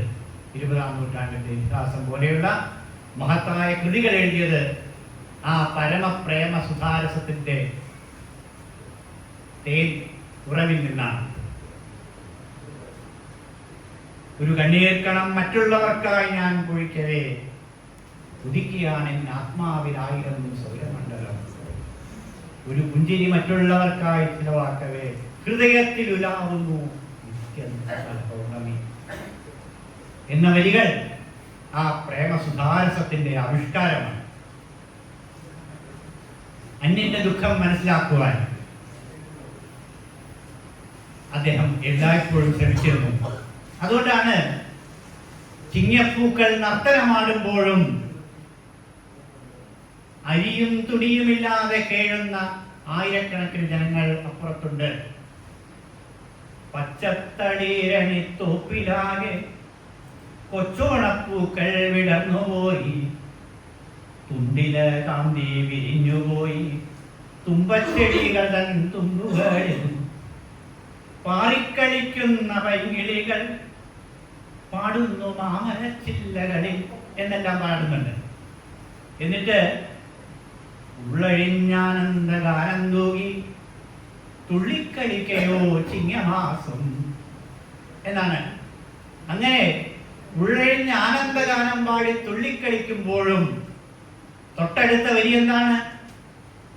അക്കിത്തം പാടുന്നു, അരിയും തുണിയുമില്ലാതെ കേഴും ആയിരം ജീവനടിഞ്ഞ മണ്ണിൽ അരുതേ ദയവായി ചിങ്ങമേ നീ ഈ മുഗ്ധനൃത്തം തുടരരുതേ. എങ്ങിയ വയർ മണ്ണിൽ എന്നാതെ എന്ന് ഉണ്ടാകാതിരിക്കും. അതായത് പട്ടിണി കിടക്കുന്ന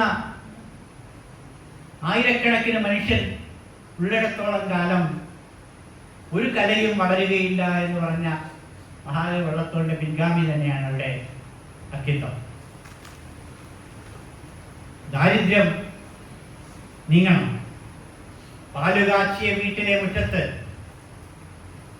ഓണം എത്തിയില്ല. നമ്മൾ അറിയാറുണ്ട് പലപ്പോഴും. അക്കിത്തം കാണുന്ന നിത്യേന എന്ന കാണുന്ന കാഴ്ചയാണ് പലരും ബാങ്കിൽ നിന്നോ അല്ലെങ്കിൽ മറ്റാളുകളിൽ നിന്നോ വലിയ പലിശയ്ക്ക് പണം കടം വാങ്ങി വലിയ വീടുണ്ടാക്കും. വീടുണ്ടാക്കി കഴിയുമ്പോൾ പിന്നീട് മുന്നോട്ട് പോകാൻ കയ്യിൽ ഒരു തുണ്ട് പൈസ പോലും ഇല്ലാത്ത അവസ്ഥ. അങ്ങനെയുള്ള ഒരു ഗൃഹനാഥനെ അക്കിത്തം അവതരിപ്പിക്കുകയാണ്. മക്കളൻ കണ്ണിൽ കണ്ണീർ അവരാൽ വാർക്കപ്പെട്ട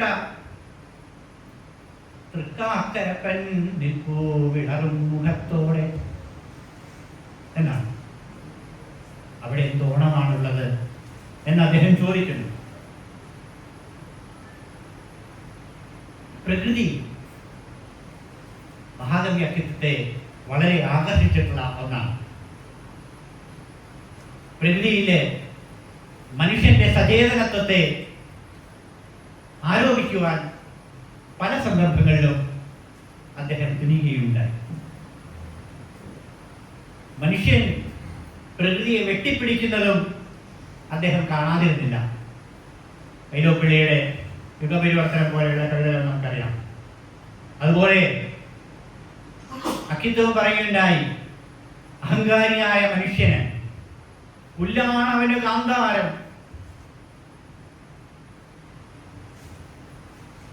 പർവ്വതം, സമുദ്രമിറവെള്ളം, വിണ്ടലമോ കുടവട്ടവും എന്നതൊക്കെ പറയുന്നു. പുഴയിൽ നിന്ന് വൈദ്യുതി കണ്ടെത്തിയതും പരമാണുവിലെ ദിവ്യത്വം കണ്ടെത്തിയതും ഒക്കെ മനുഷ്യന്റെ വലിയ വലിയ ശാസ്ത്ര നേട്ടങ്ങൾ തന്നെയാണ്. എന്നാൽ തോക്കിനും വാളിനും വേണ്ടി ചെലവിട്ടോരിരുമ്പുകൾ ഉരുക്കി വാർത്തെടുത്താവൂ ബലമുള്ള കലപ്പകൾ എന്നൊക്കെ പറഞ്ഞു. ഈ ഇരുമ്പ് തോക്കിനും വാളിനും വേണ്ടി നമ്മൾ വ്യയം ചെയ്യുമ്പോൾ ഉണ്ടാകുന്ന നഷ്ടത്തെക്കുറിച്ചും അതിൻ്റെ ഫലമായി ഉണ്ടാകുന്ന അനന്തമായ യുദ്ധ പരമ്പരകളെ കുറിച്ചുമൊക്കെ കവി സങ്കടത്തോടുകൂടി നോക്കിക്കാണുകയാണ്. പ്രകൃതിയുടെ സൗന്ദര്യത്തെ നിർനിമേഷമായി നോക്കി നിൽക്കുന്നവർക്ക് അത് ആസ്വദിക്കുവാനുള്ള, അത് ഉൾക്കണ്ണിലാക്കുവാനുള്ള ഒരു അവസ്ഥ കൂടി ഉണ്ടാവണം. നഗരജീവിതത്തിന്റെ യാന്ത്രികതയും വീട് വിട്ടു പോകുന്നതിന്റെ ആതുരതയും ഒക്കെ അക്കിത്തം പങ്കുവെക്കുന്നത് അങ്ങനെയാണ്.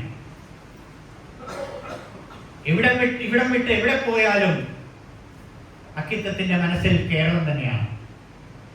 ഏത് പശ്ചാത്തലത്തിൽ അക്കിത്തം കവിത എഴുതിയാലും അതിൽ കേരളവും കേരള പ്രകൃതിയുമുണ്ട്. പവിഴ നെൽക്കുല ചാഞ്ചാടുന്നതും ജീവിയുടെ പാട്ടുപാടുന്നതും തവള പേക്രോം പേക്രോം എന്ന് മുഴക്കുന്നതും ആകാശം മഞ്ഞൾ മുക്കി കാണപ്പെടുന്നതും ഒക്കെ നമുക്ക് ആ കവിതയിൽ കാണാൻ സാധിക്കും. അക്കിത്തം മറുനാടൻ മലയാളിയുടെ പാട്ട് എന്ന് പറഞ്ഞിട്ട് കവിത എഴുതിയിട്ടുണ്ട്. മറുനാടൻ മലയാളിയുടെ പാട്ടില് ചോളവയലിലൂടെ നടക്കുന്ന ഒരു മറുനാടനെ അവതരിപ്പിക്കുന്നുണ്ട്. ഇങ്ങുള്ള ചോള വയലിലൂടെ ഞങ്ങൾ വല്ലപ്പോഴും യാത്ര ചെയ്താൽ നാട്ടിലെ കൊഴുത്തുപാടങ്ങൾ തന്നോർമ്മയിൽ നാസികാദ്വാരം വിടർന്നിടുന്നു. ക്ഷണം നാസികാദ്വാരം വിടർന്നിടുന്നു. ചോളവയലിലും ആസ്വദിക്കുന്നത് നെൽവയലിന്റെ ഗന്ധമാണ്. പാതിരക്കെങ്ങാനുണർന്നുപോയാൽ പാതയിൽ കണ്ണട്ടു നിന്നു പോകും. കാതന്ന നീന്തി കഥകളിച്ചേങ്ങലം അലയ്ക്കുകയായിരിക്കും. പാതയ്ക്ക് കഥകളി കാണാൻ പോയിരുന്ന പഴയ രാത്രികൾ. അമ്പലപ്രാവിൻ കുറുകലാട്ടെ, തുമ്പക്കുടത്തിൻ തിളങ്ങലാട്ടെ, വിസ്മരിക്കാൻ വയ്യ കോവിലിൻ മുറ്റത്തെ കൃഷ്ണത്തുളസിതൻ ഗന്ധം പോലും, ഒരു കൃഷ്ണത്തുളസിതൻ ഗന്ധം പോലും. അങ്ങനെ കൃഷ്ണത്തുളസിയുടെയും കഥകളി ചേങ്ങലയുടെയും അതുപോലെ തന്നെ നെൽവയലുകളുടെയും എല്ലാം സ്മരണയാണ് ഏത് നാട്ടിലിരുന്നാലും ഒരു മലയാളിക്ക്, അക്കിത്തം കാണുന്ന ഒരു മലയാളിക്ക് ഉണ്ടാവുക. മലയാളത്തെ സ്നേഹിക്കുന്ന, കേരളത്തെ സ്നേഹിക്കുന്ന ഒരു മലയാളിക്ക് ഉണ്ടാവുക എന്നുള്ളത്. ഏത് ദൂസര സങ്കല്പങ്ങളിൽ പിറന്നാലും മനസ്സിൽ ഗ്രാമത്തിന്റെ വെളിച്ചവും മണവും മമതയും കൊന്നപ്പൂവും ഉണ്ടാകണമെന്ന് പറയുന്ന വൈലോപ്പിള്ളിയുടെ അതേ വഴി തന്നെയാണ് അത്. മലയാളിയുടെ മനസ്സ് രാമായണത്തിൽ കാണാം എന്ന് അദ്ദേഹം പറയുകയുണ്ടായി. രാമായണം എഴുതിയ തുഞ്ചനെ കുറിച്ച് അദ്ദേഹം മറ്റൊരു സന്ദർഭത്തിൽ പറയുന്നുണ്ട്. രാമായണത്തിൽ ജനിച്ചവൾ എന്ന അമ്മ, രാമായണത്തിൽ അടഞ്ഞു മോക്ഷം, രാമായണത്തിൽ നിന്ന് അക്ഷരവിദ്യതൻ രോമന്ധം എന്തെന്നറിഞ്ഞു നമ്മൾ. എങ്കിലും നിശ്ചയമില്ല എനിക്കിപ്പോഴും എന്താ കവിയുടെ നാമധേയം. നമ്മളെല്ലാവരും തുഞ്ചത്തെഴുത്തച്ഛൻ എന്ന് പറയും. എന്താണ് അദ്ദേഹത്തിന്റെ പേര്? രാമാനുജൻ എന്ന് വെറുതെ പറയും. രാമാനുജൻ എന്ന ഒരിക്കലും ആവുകയില്ലല്ലോ അദ്ദേഹത്തിന്റെ പേര്. എന്താ കവിയുടെ നാമധേയം? രാമൻ എഴുത്തച്ഛൻ എന്നൊരു ജ്യേഷ്ഠൻ അദ്ദേഹത്തിനുണ്ടായിരുന്നു. ആ വിവരം മാത്രമേ നമുക്കുള്ളൂ. എന്തുകൊണ്ടാണ് അദ്ദേഹം സ്വന്തം പേര് വെളിപ്പെടുത്താതിരുന്നത്? തുഞ്ചത്തെഴുത്തച്ഛന്റെ ഏതാണ്ട് അതേ കാലത്ത് ജീവിച്ചിരുന്ന ഖാളി മുഹമ്മദ് എന്ന് പറയുന്ന ആളുടെ പാട്ടിൽ അദ്ദേഹം കൃത്യമായി പേരും എഴുതിയ വർഷവും എല്ലാം രേഖപ്പെടുത്തുന്നുണ്ട്.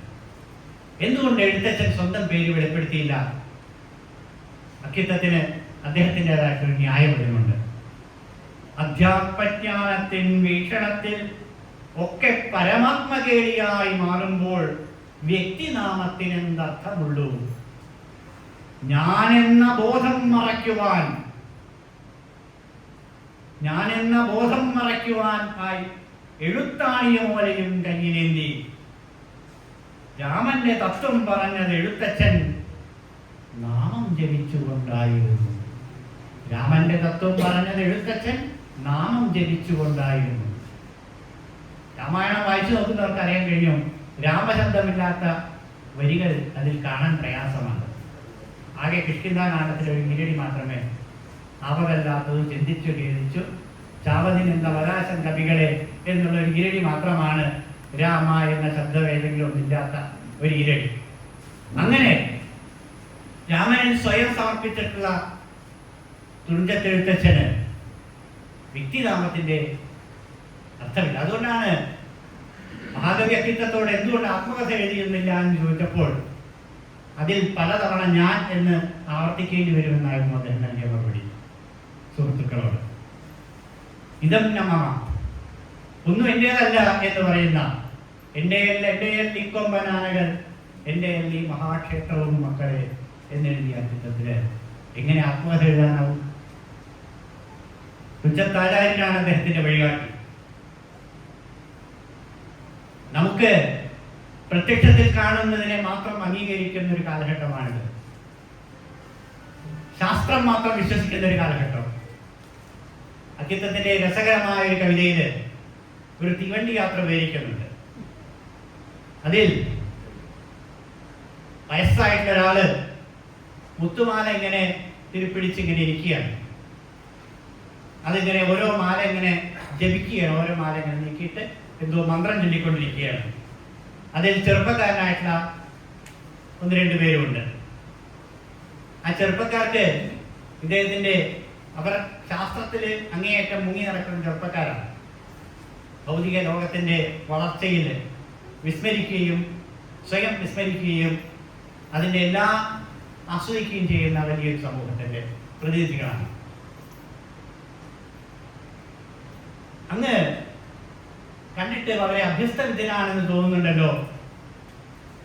എന്നിട്ട് നിങ്ങൾ ഇപ്പോഴും ഈ മാല തിരിപ്പിടിച്ച് ജപിക്കുന്നത് എന്താണ് എന്ന് ചോദിക്കുന്നു. ഓ, നിങ്ങൾക്ക് ഈ ഭണ്ണില്ല അല്ലേ എന്ന് വൃദ്ധൻ ചോദിക്കുന്നു. ഇല്ല, ശാസ്ത്രവിശ്വാസം സുസ്ഥിരമാകയാൽ ഞങ്ങൾക്ക് ഈ ഭണ്ണില്ല എന്നാണ് ചെറുപ്പക്കാരൻ നൽകുന്ന മറുപടി. ഓഹോ, ശാസ്ത്രമോ? അതെന്താണ്? ഓ, അത് നിങ്ങളോട് ഇപ്പൊ പറയാൻ ആണെങ്കിൽ കുറേ ഉണ്ട്. നിങ്ങൾ വീട്ടിലെത്തിക്കഴിഞ്ഞാൽ കുറെ ലഘുലേഖകളും അതുമായി ബന്ധപ്പെട്ടിട്ടുള്ള കുറെ പഠനങ്ങളും ഒക്കെ അയച്ചു തരാം. അഡ്രസ് ഒന്ന് തരിക, വിലാസം ഒന്ന് തരിക. അപ്പോൾ വിലാസം എടുത്തു കൊടുക്കുകയാണ് ആ വൃദ്ധൻ. എന്തായിരുന്നു വിലാസം? Louis Pasteur, director of scientific research institute. അതായിരുന്നു ആ വൃദ്ധൻ. അപ്പോൾ ഒരു ശാസ്ത്രകാരൻ എന്തായിരിക്കണം എന്നതിനെ കുറിച്ചുള്ള മഹാവ്യക്തിത്വത്തിന്റെ വിചാരം അതിൽ പ്രതിഫലിതമാകും. മഹിതമായ പാരമ്പര്യത്തെ വിസ്മരിക്കുന്ന ഒരു കാലമാണിത്. സാഹിത്യ അക്കാദമിയിലെ ചുവരുകളിൽ വെൺമണിമാരുടെ ചിത്രമില്ലാത്തതിൽ അദ്ദേഹം ഖേദിക്കുന്നു. അദ്ദേഹം ഒരു കവിതയിൽ ഇങ്ങനെ എഴുതുന്നുണ്ട്: വെൺമണിയെ മറന്ന അക്കാദമി, ദേവന്മാർ ദേവിമാർ എന്നിവരുടെ വലുതാന്തരയെ ചൂണ്ടിയെന്നില്ലാമ ഇസ്സൽക്കവീന്ദ്രൻ ലഹരിയോടത്ര പൊട്ടിച്ചിരിച്ചു എന്നൊക്കെ അക്കിത്തത്തിന്റെ ഗുരുനാഥനായ ഇടശ്ശേരിയാണ് എഴുതിയത്. അക്കിത്തം മനസ്സ ഗുരുവായി കണ്ട ഒരു കവിയാണ് ഇടശ്ശേരി. അപ്പോ അദ്ദേഹത്തിന്റെ ശിവള്ളിസ്മരണ പോലെയുള്ള കവിതകളൊക്കെ പ്രസിദ്ധമാണ്. വാണീരി ക്ഷേത്രത്തിൽ എത്തിയിട്ട് അവിടെ വികസിക്കുന്ന ഒരു സൗന്ദര്യധാമ ശ്രേണി മധ്യത്തിൽ അമ്പോട് അനിഭൃതകരായി സഞ്ചരിക്കുന്നതാരോ താണീ നമ്പൂരിമാരോട് അടിമലർ പണിതിട്ട് അഭ്യസിച്ചേൻ സ്വകാവ്യ ശ്രോണി ക്ഷൗമാഞ്ചലത്തിൽ ചുടനുറികളിലും വേറെ ഞാൻ വേറെ വേറെ എന്നൊക്കെയാണ് വെൺമണിമാരെ കുറിച്ച് അനുസ്മരിക്കും. പിൻതലമുറ വെൺമണികളെ മറന്നത് എന്തുകൊണ്ട് എന്ന് അക്കിത്തൻ ചോദിക്കുന്നു. കാമവികാരത്തെളിമതു കവിതയിൽ ആവിഷ്കരിച്ചതോ കുറ്റം? ഉള്ളൂർ സ്വാമി വെടിപ്പായി ചെയ്തിട്ടും നിങ്ങൾക്കത് മനസ്സിലായില്ലേ? വെൺമണി ശൃംഗാരത്തിൻ നൂറൽ വെറും നർമ്മബോധം, മുഖം മൂടി ധരിച്ചവരെ സുഹൃത്തിൽ ചെന്ന് നിങ്ങൾ ചെവിയോർപ്പിൻ, കേൾപ്പിൻ മുലകുടി മാറാ ചുണ്ടുകളിൽ തത്തിടുന്ന മാധുര്യം, ഓമനക്കുട്ടൻ ഗോവിന്ദൻ ബലരാമനെ കൂടെ കൂടാതെ എന്നെഴുതിയ വരികൾ എന്ന വരികൾ എഴുതിയ കുറിച്ച കവികളാണ് വേണ്ടത്. അങ്ങനെ മഹിതമായ പാരമ്പര്യത്തെ എല്ലായ്പ്പോഴും കാണുകയും അതിനെ അനുസന്ധാനം ചെയ്യുവാൻ വേണ്ടി തലമുറകളോട് അഭ്യർത്ഥിക്കുകയും ചെയ്തിട്ടാണ് കവി നമ്മളെ വിട്ടുപിരിഞ്ഞിട്ടുള്ളത്. ഏറെ വിസ്തരിക്കുന്നില്ല. തുഞ്ചൻ പറമ്പിൽ നടന്നുകൊണ്ടിരിക്കുന്ന വിദ്യാരംഭത്തെക്കുറിച്ചുമൊക്കെ വിദ്യയുടെ ആരംഭം അരിയിൽ കുറിക്കുന്ന എന്തുകൊണ്ടാണ്, അരി ഹരി തന്നെയാണ് എന്നൊക്കെ അദ്ദേഹം വളരെ വിസ്തരിച്ച് പറയുന്ന കവിതകളുണ്ട്. നമ്മൾ കുഞ്ഞുണ്ണി മാഷ്ടയുടെ വരികൾ കടമെടുത്ത് പറയുകയാണെങ്കിൽ, ഇത്രകാലം നമ്മൾ മുഷ്ടി കൊണ്ടിടിച്ചിട്ടും ലിംഗുനാഥ് എന്ന വാക്ക് മലയാളമായില്ല എന്ന വരികളുണ്ട്. ഭരണഭാഷ മലയാളമാകാത്തതിനുള്ള പരിതാപം അക്കിത്തവും പങ്കുവച്ചിട്ടുണ്ട്. അക്കിത്തത്തിൻ്റെ ഒരു കവിതയിൽ ഒരു വൃദ്ധനായിട്ടുള്ള ഒരു അയൽവാസി ഒരിക്കൽ അക്കിത്തത്തെ ജീവിതത്തിലുണ്ടായ സംഭവമായിരിക്കണം. അയൽവാസി ഇംഗ്ലീഷിൽ വന്നിട്ടുള്ള ഒരു കൽപ്പന, അദ്ദേഹത്തിന് ഇംഗ്ലീഷ് എന്താണെന്ന് ഇംഗ്ലീഷ് വായിക്കാൻ അറിയില്ല, പക്ഷെ ഓർഡറാണ്. ഉറക്കം വന്നില്ല, രാത്രി ഉറങ്ങിയില്ല. ഇതെന്താണോ സംഭവം? എന്തെങ്കിലും അല്ലെങ്കിൽ തന്നെ വളരെ ദാരിദ്ര്യത്തിലാണ്, എന്തെങ്കിലും അങ്ങോട്ട് വല്ല പൈസയും കൊടുക്കാനുള്ള കാര്യമാണോ എന്നൊക്കെ സങ്കടപ്പെട്ട് ഉറക്കം വരാതെ കിടന്ന ആ അയൽവാസി പിറ്റേന്ന് അതിരാവിലെ എഴുന്നേറ്റപ്പോൾ തന്നെ അക്കിത്തത്തിൻ്റെ അടുത്ത് ചെന്ന് ഇതൊന്ന് വായിച്ചു തരുമോ എന്ന് ചോദിക്കുകയാണ്. വായിച്ചപ്പോൾ അദ്ദേഹത്തിന് മനസ്സിലായി അത് ഖജനാവിൽ കുറച്ച് പണമുണ്ട്, അത് നിങ്ങൾക്ക് തരാൻ വേണ്ടിയിട്ടുള്ള ഒരു ഉത്തരവാണ്. കൽപ്പന ഇംഗ്ലീഷിലാകയാൽ രാത്രിയിൽ കണ്ണിന്റെ പോള ഞാൻ കൂട്ടിയില്ല. വ്യാഴവട്ടങ്ങൾക്കു ശേഷം ഇന്നും വ്യാപിച്ചു നിൽപ്പൂ മനോമയത്തിൽ ഭാഷ മനസ്സിലാവാഞ്ഞിട്ടുറങ്ങാത്ത ഭാരത പൗരഹേ നിന്റെ ദുഃഖം. ഭാഷ മനസ്സിലാവാഞ്ഞിട്ട് ഉറങ്ങാത്ത ഭാരത പൗര ഹേ നിന്റെ ദുഃഖം. ഞാൻ വ്യാഴവട്ടങ്ങൾ കഴിഞ്ഞിട്ട് ഇപ്പോഴും എൻ്റെ മനസ്സിൽ, വർഷങ്ങൾക്ക് മുമ്പ് നടന്ന സംഭവമാണ് കവി അതിൽ എഴുതിയത്, പക്ഷെ ഇത്രയും വർഷം കഴിഞ്ഞിട്ടും ഇന്നും ആ ദുഃഖം തീർന്നില്ലല്ലോ എന്ന് ഖേദിക്കുകയാണ്. മലയാള ഭാഷയെ ആത്മസാത്കരിച്ചുകൊണ്ട് മലയാള ഭാഷയുടെ എല്ലാ ശക്തിയും, നേരത്തെ ആമുഖ ഭാഷത്തിൽ ശ്രീധരൻ പറഞ്ഞല്ലോ, പല പല ഭാഷകളുടെ കൈവഴിയായിട്ടാണ് മലയാളം. എൻ്റെ ഭാഷ എല്ലാ നദികളും കൂടി ചേരുന്ന സമുദ്രമായി തീരട്ടെ എന്ന് അഭിലഷിച്ച എമേഴ്സിനെ പോലെയാണ് നമ്മൾ. പല ഭാഷകളുടെ സ്വത്താണ് മലയാളത്തെ വളർത്തിക്കൊണ്ടിരിക്കുന്നത്. ഇംഗ്ലീഷ് ഭാഷയും അങ്ങനെ തന്നെയാണ് വളർന്നത്. ഇംഗ്ലീഷ് സ്വന്തമായിട്ടുള്ള വൊക്കാബുലറി വളരെ കുറവാണ്. പക്ഷേ പല ഫ്രഞ്ച് ഭാഷ ഉൾപ്പെടെയുള്ള വിവിധ ഭാഷകളിൽ നിന്നുള്ള പദങ്ങൾ ആണ് ആ ഭാഷയെ സമ്പന്നമാക്കിയത് എന്നതുപോലെ മലയാളം വിവിധ ഭാഷകളുടെ നിന്ന് ഉള്ള സ്വത്തുകൾ എടുക്കുകയും അതിനെ സ്വകീയമാക്കി തീർക്കുകയും ചെയ്യണം. അത് കവികൾ അതിന് വഴികാട്ടിയാവണമെന്നുകൂടി അക്കിത്തം ആഗ്രഹിച്ചിരുന്നു. അതുകൊണ്ട് അദ്ദേഹത്തിന്റെ കവിതയില് മണ്ണെണ്ണ സിമന്റും വെടിയുപ്പും കൽക്കരി റേഡിയവും ടാറും വിദ്യുത്തടവും തേടി വളർന്നു എന്നൊക്കെ അദ്ദേഹത്തിന് എഴുതാൻ ഒട്ടും മടിയില്ലായിരുന്നു. എങ്കിലും നമ്മുടെ വീട് നമ്മുടെ ഈ കൊച്ചു കേരളത്തിലാണ് എന്ന ബോധം എല്ലായ്പ്പോഴും ഉണ്ടാകണമെന്നും ആ മനസ്സ്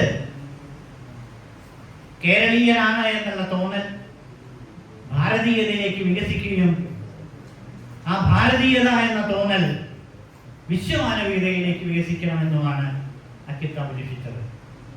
ടാഗോറിനെ പോലെ ഇടുങ്ങിയ ഭിത്തികൾ കൊണ്ട് വേർതിരിക്കപ്പെടാതെ ഉള്ള സ്വർഗരാജ്യം എന്നുണ്ടെങ്കിൽ ആ സ്വർഗരാജ്യത്തിലേക്ക് എൻ്റെ നാട് വളരണമേ എന്ന് അഭിലഷിച്ച ടാഗോറിന്റെ വഴിയിലൂടെ ആ വഴിയിലേക്ക് അക്കിത്തം എത്തിച്ചേർന്നത് ഉപനിഷത്തിൽ നിന്നാണ്, വേദത്തിൽ നിന്ന്. അതുകൊണ്ടാണ് അദ്ദേഹം പറഞ്ഞത് വേദമാണ് എൻ്റെ പ്രധാനപ്പെട്ട പാഠപുസ്തകം. അതിൽ നിന്ന് അദ്ദേഹം കമ്മ്യൂണിസവും മനസ്സിലാക്കി മറ്റെല്ലാ ഫിലോസഫിയും അദ്ദേഹം ഉൾക്കൊണ്ടു. അതുകൊണ്ട് തന്നെ ആ ഒരു വിശ്വവ്യാപകമാണ്. അതുകൊണ്ടാണ് ലോകമേ തറവാട് എന്ന് പറയുന്ന ആശയത്തിലേക്ക് അദ്ദേഹം എത്തിച്ചേർന്നത്. മലയാള ഭാഷയുടെ വളർച്ചയെക്കുറിച്ചും ഭാഷ പോകുന്ന വഴികളെക്കുറിച്ചും ഭാഷ എത്തിപ്പിടിക്കുന്ന പലവിധങ്ങളായ മേഖലകളെക്കുറിച്ചും ഒക്കെ ഉത്തമമായ ബോധ്യമുള്ള ഒരു മഹാകവിയായിരുന്നു അക്കിത്തം. അദ്ദേഹത്തിൻ്റെ ജന്മശതാബ്ദി അടുത്തിരിക്കുന്ന ഈ സന്ദർഭത്തിൽ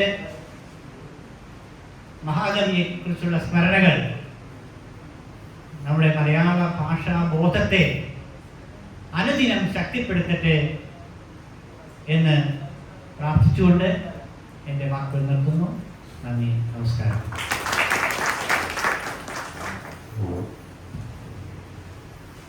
ഇനി നമുക്ക് അടുത്തതായിട്ട് ഒരു ആദരക്കൽ ചടങ്ങും പിന്നെ അതിനുശേഷം ഒരു പുസ്തക പ്രകാശനമാണുള്ളത്. നമ്മുടെ ശ്രീജിത്ത് മുത്തയിടത്തിനെ ആദരിക്കുന്നതിന് വേണ്ടിയിട്ട് ഡോക്ടർ അനിൽ വെള്ളത്തോൾ സാറെ സ്വാഗതം ചെയ്യും.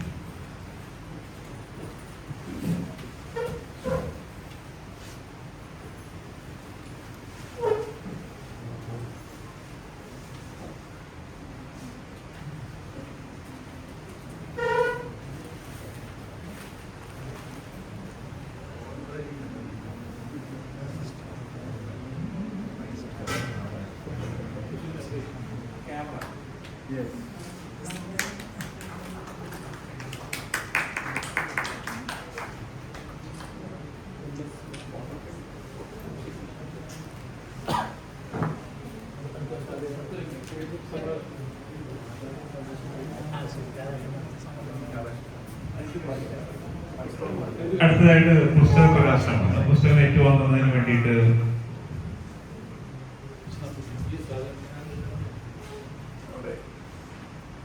ബാലകൃഷ്ണനെ അത് പ്രകാശനം ചെയ്യുന്നതിന് വേണ്ടിയിട്ട് ഡോക്ടർ VS രാധാകൃഷ്ണൻ സാറേ. സോ നമ്മുടെ ജിജേഷ് TK അദ്ദേഹം ഭാരതീയ വിചാര കേന്ദ്രം വിവേകാനന്ദ പഠനവേദിയുടെ കൺവീനറാണ്. അദ്ദേഹം ഇപ്പോൾ ഇംഗ്ലീഷ് ലെക്ചറായിട്ട് അമൃത വിശ്വവിദ്യാപീഠം കോയമ്പത്തൂർ കെട്ടിമടി ക്യാമ്പസിൽ വർക്ക് ചെയ്യുന്നു. അദ്ദേഹം ഇതിൻ്റെ ഫിലോസഫിയിലും ഇംഗ്ലീഷിലും ഒക്കെ പോസ്റ്റ് ഗ്രാജുവേഷൻ ഉണ്ട്. അപ്പോൾ ഇദ്ദേഹത്തിൻ്റെ പുസ്തകം echoes from shores of river Gayatri ഓർമ്മക്കുറിപ്പുകളാണ് അദ്ദേഹം അത് പ്രകാശനം ചെയ്യുന്നതിന് വേണ്ടിയിട്ട് രാധാകൃഷ്ണൻ സാറെ ഏറ്റുവാങ്ങുന്നതിന് വേണ്ടി ബസ് ബാലകൃഷ്ണനെ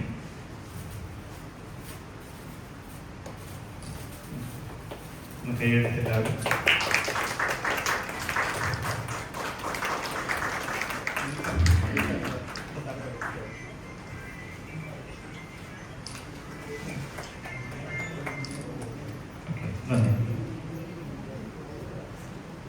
ഈ ഭാഷാദിന സന്ദേശം നമ്മുടെ ശ്രേഷ്ഠ ഭാഷ department director doctor PS Radhakrishnan.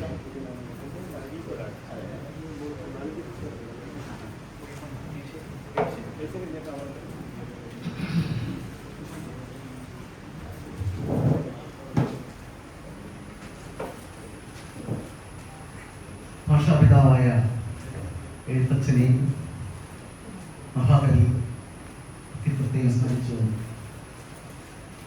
എൻ്റെ പ്രിയപ്പെട്ട അൻസാർ, ശ്രീധരൻ, പ്രിയ രവിശങ്കർ, പ്രിയപ്പെട്ട തിരൂർ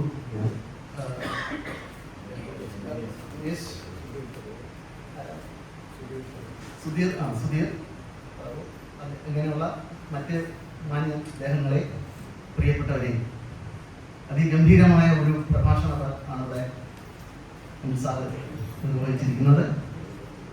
അതുപോലെ അതിനുള്ള നേരത്തെ ഇവിടെ കവിതകൾ, വളരെ ഹൃദ്യവും മാധുര്യം നിറഞ്ഞ കവിതകൾ ആയിരുന്നു ഇവിടെ അവതരിപ്പിച്ചത്. എല്ലാം തന്നെ നേരെ ഒരുപാട് വൈകിട്ടുണ്ട്.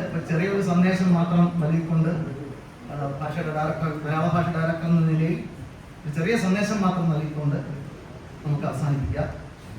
2013 മെയ് 23-നാണ് നമ്മുടെ ഭാഷയെ ശ്രേഷ്ഠ ഭാഷയായിട്ട് കേന്ദ്ര ഗവൺമെന്റ് നിർദ്ദേശിക്കുന്നത്.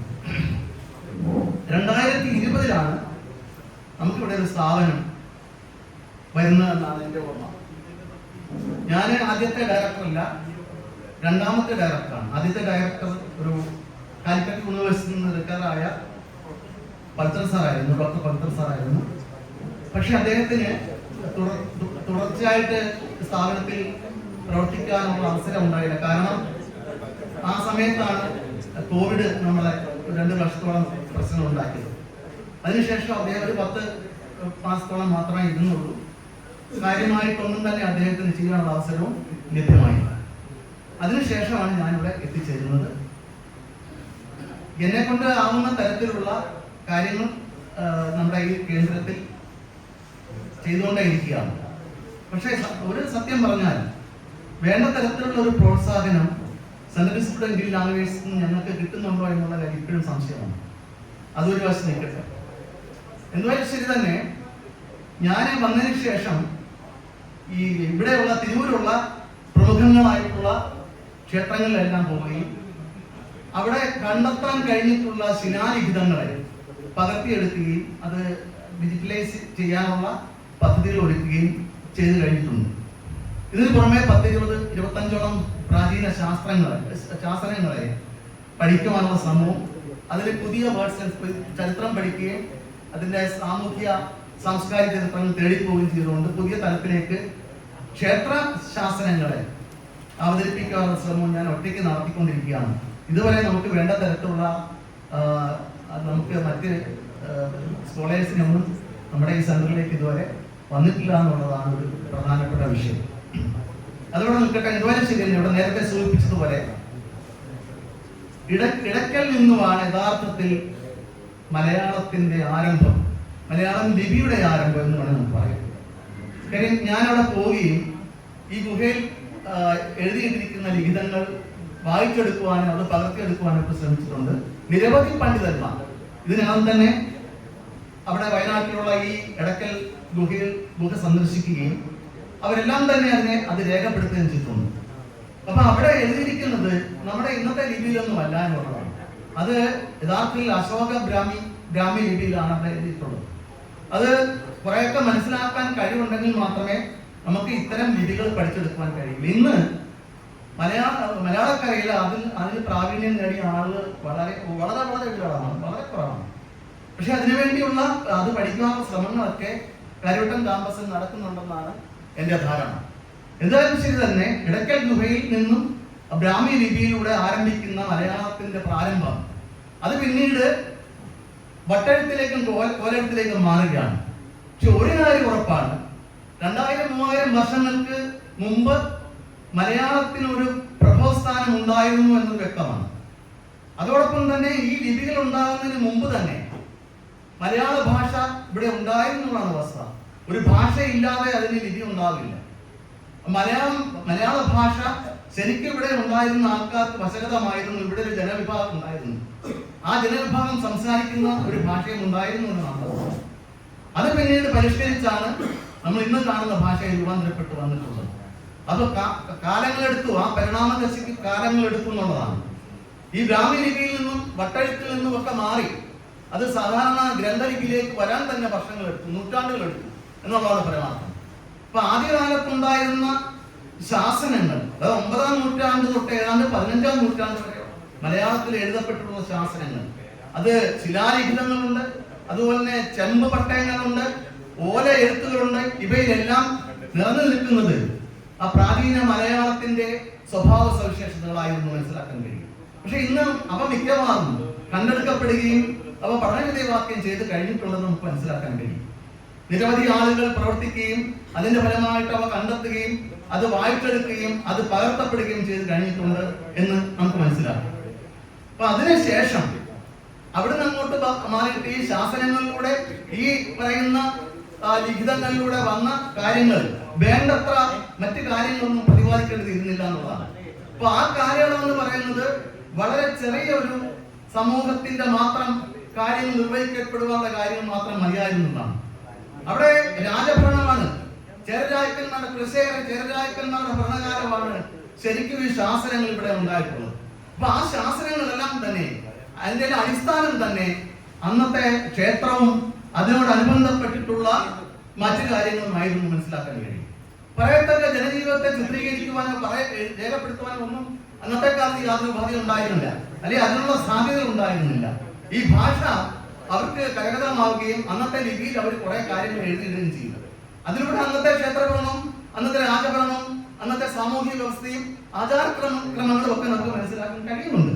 പക്ഷെ അതല്ലാതെ ഉണ്ട് അന്നത്തെ പരപ്പാർന്ന ജീവിതത്തെ, അന്നത്തെ മനുഷ്യ ജീവിതത്തെ കുറിച്ചൊന്നും നമുക്ക് യാതൊരു എത്തും പിടിയും നമുക്ക് ലഭ്യമാകുന്നില്ല എന്നുള്ളതാണ് ശാസ്ത്രങ്ങളിൽ നിന്നും. നമുക്ക് ലഭ്യമാകുന്നത് ഈ ക്ഷേത്ര സംബന്ധിയായ കാര്യങ്ങൾ മാത്രമാണ്. അത് കഴിഞ്ഞൊരു 11-ാം നൂറ്റാണ്ട് 12-ാം നൂറ്റാണ്ടൊക്കെ ആയപ്പോഴത്തേക്കും നമ്മുടെ ഭാഷയിൽ മലയാള ഭാഷയിൽ ശരിക്കും ഈ പറയുന്ന സംസ്കൃത സ്വാധീനം ഉണ്ടായി, സംസ്കൃത ഭാഷാ സ്വാധീനം ഉണ്ടായി. അതിനു മുമ്പ് മുഴുവൻ ഈ പറയുന്ന തമിഴിന്റെ ഒരു സ്വാധീനം വലയത്തിൽ കിടന്ന് അത് പിറകുകയായിരുന്നു. അപ്പൊ അതുകൊണ്ട് തന്നെ ആദ്യകാലത്ത് എഴുതപ്പെട്ട മിക്ക കൃതികളിലും തമിഴ് പദസ്വാധീനം നമുക്ക് കാണാൻ സാധിക്കും. ഈ അമിതമായ തമിഴ് സ്വാധീനം കൊണ്ട് അന്നത്തെ കൃതികളെല്ലാം തന്നെ തമിഴായി ആണോ എന്നൊരു സംശയം ഈ പിന്നീട് വന്ന പണ്ഡിതന്മാർക്ക് പോലും ഉണ്ടായെന്നുള്ളതാണ്. അങ്ങനെ ആയിരുന്നില്ല. നമുക്കെന്താ പറയുക, നമ്മൾ ഇന്ന് അപ്ഡേറ്റ് നമ്മൾ ചിന്തിക്കുമ്പോൾ നമ്മുടെ ഭാഷയിൽ എത്ര ഇംഗ്ലീഷ് പദങ്ങളുണ്ട്. ഇവിടെ ശ്രീധരൻ നേരത്തെ പറഞ്ഞ പോലെ അപ്പൊ നമ്മുടെ അതത് കാലത്തെ ഇവിടെ വന്നുകയറിയ ഭാഷകളെ സ്വാംശീകരിക്കുകയും അതിലെ പദങ്ങളെ നമ്മൾ ഏറ്റെടുക്കുകയും ചെയ്തുകൊണ്ട് നമ്മുടെ ഭാഷയെ ഒന്ന് ഉയർത്തിയെടുക്കാൻ ശ്രമിക്കുകയാണ്. അന്നത്തെ കാലത്ത് ഈ മലയാള പദങ്ങൾ എന്ന് പറയുന്നത് വളരെ പരിമിതമാണ്. അതിന്റെ ആവശ്യമില്ല. ജീവിതം പുരോഗമിക്കാതെയും ജീവിതത്തിന് വേണ്ടുന്ന കാര്യങ്ങളില്ലാതെയും അതിന് വേണ്ടി ഉപയോഗിക്കാനുള്ള ഭാഷാ പദങ്ങളൊന്നും ആവശ്യത്തിനില്ല. ആ ആവശ്യത്തിന് ഇല്ലാതെ വരുമ്പോഴാണ് ആശയങ്ങളെ പൂർണ്ണമാക്കാൻ വേണ്ടി അന്യപദങ്ങളെ നമ്മൾ ആശ്രയിക്കേണ്ടി വരുന്നത്. അങ്ങനെ ആദ്യകാലത്ത് തമിഴ് ഭാഷാ പദങ്ങളെ നമ്മൾ സ്വീകരിക്കുകയും അങ്ങനെ തമിഴും അന്ന് സാധാരണ ജനങ്ങൾ സംസാരിച്ചിരുന്ന മലയാളത്തിൽ ആ മലയാളത്തിലുള്ള പദങ്ങളെ സ്വീകരിച്ചുകൊണ്ടും ഒരു ഭാഷാക്രമം മാത്രമാണ് അന്ന് രൂപപ്പെടുത്തിയെടുത്തിട്ടുള്ളതെന്ന് കാണാൻ കഴിയും. എന്നാൽ അതിനുശേഷം സംസ്കൃതത്തിന്റെ രംഗത്ത് 8-ാം നൂറ്റാണ്ടിന് ശേഷം ആര്യാധിനിവേശം ഉണ്ടാവുകയും കേരളക്കരയിൽ ബ്രാഹ്മണാധിപത്യം ഉണ്ടാവുകയും അതിന്റെ ഫലമായിട്ട് ഇവിടെ വന്ന സംസ്കൃത ഭാഷയെ നമ്മൾ സ്വീകരിക്കുകയും ചെയ്തു.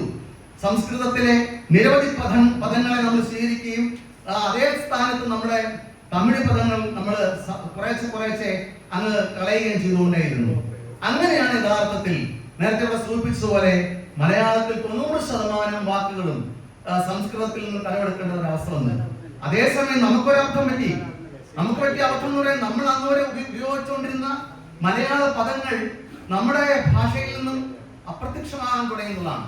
നിരവധി പ്രാചീന മലയാള പദങ്ങൾ ആ കാലയളവിന് മുമ്പുണ്ടായിരുന്ന ഈ പറയുന്ന ശാസനങ്ങളിലും മറ്റു ലിഖിതങ്ങളിലും നമുക്ക് കണ്ടെത്താൻ കഴിയും.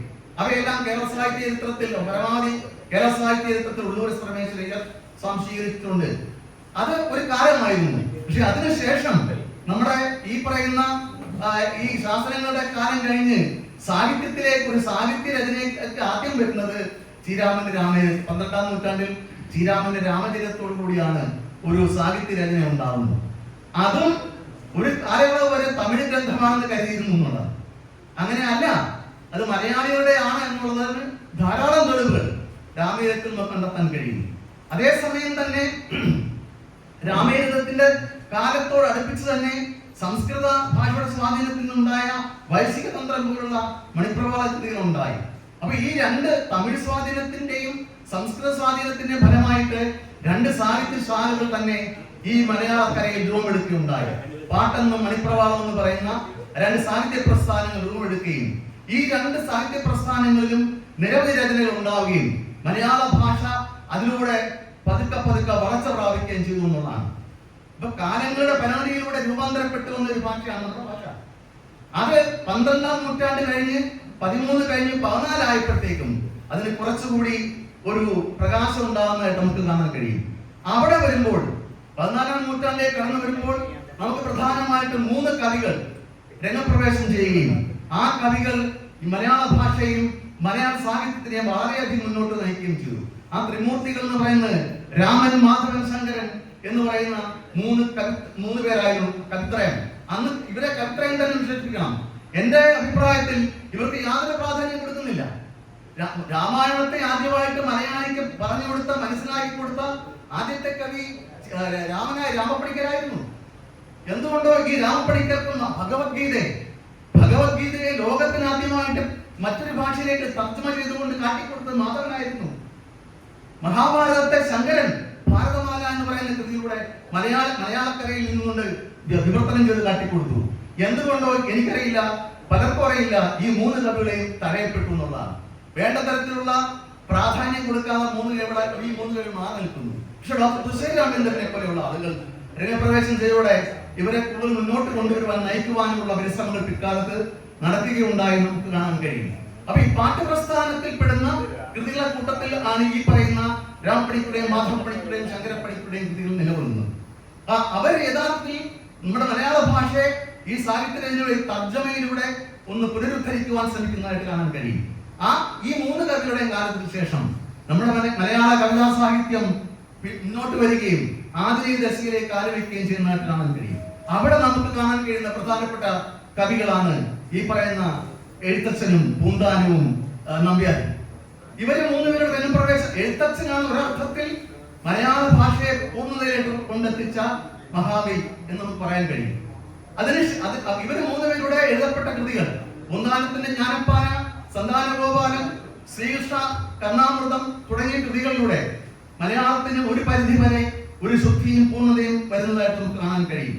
അതേസമയം തന്നെ ആ കാലയളവിന് ശേഷം വരുന്ന നമ്പ്യാരിൽ മലയാള ഭാഷയുടെ സൗന്ദര്യം അതിന്റെ ഉച്ചത്തിലേക്ക് വന്നു നിൽക്കുന്നതായിട്ട് നമുക്ക് കാണാൻ കഴിയും.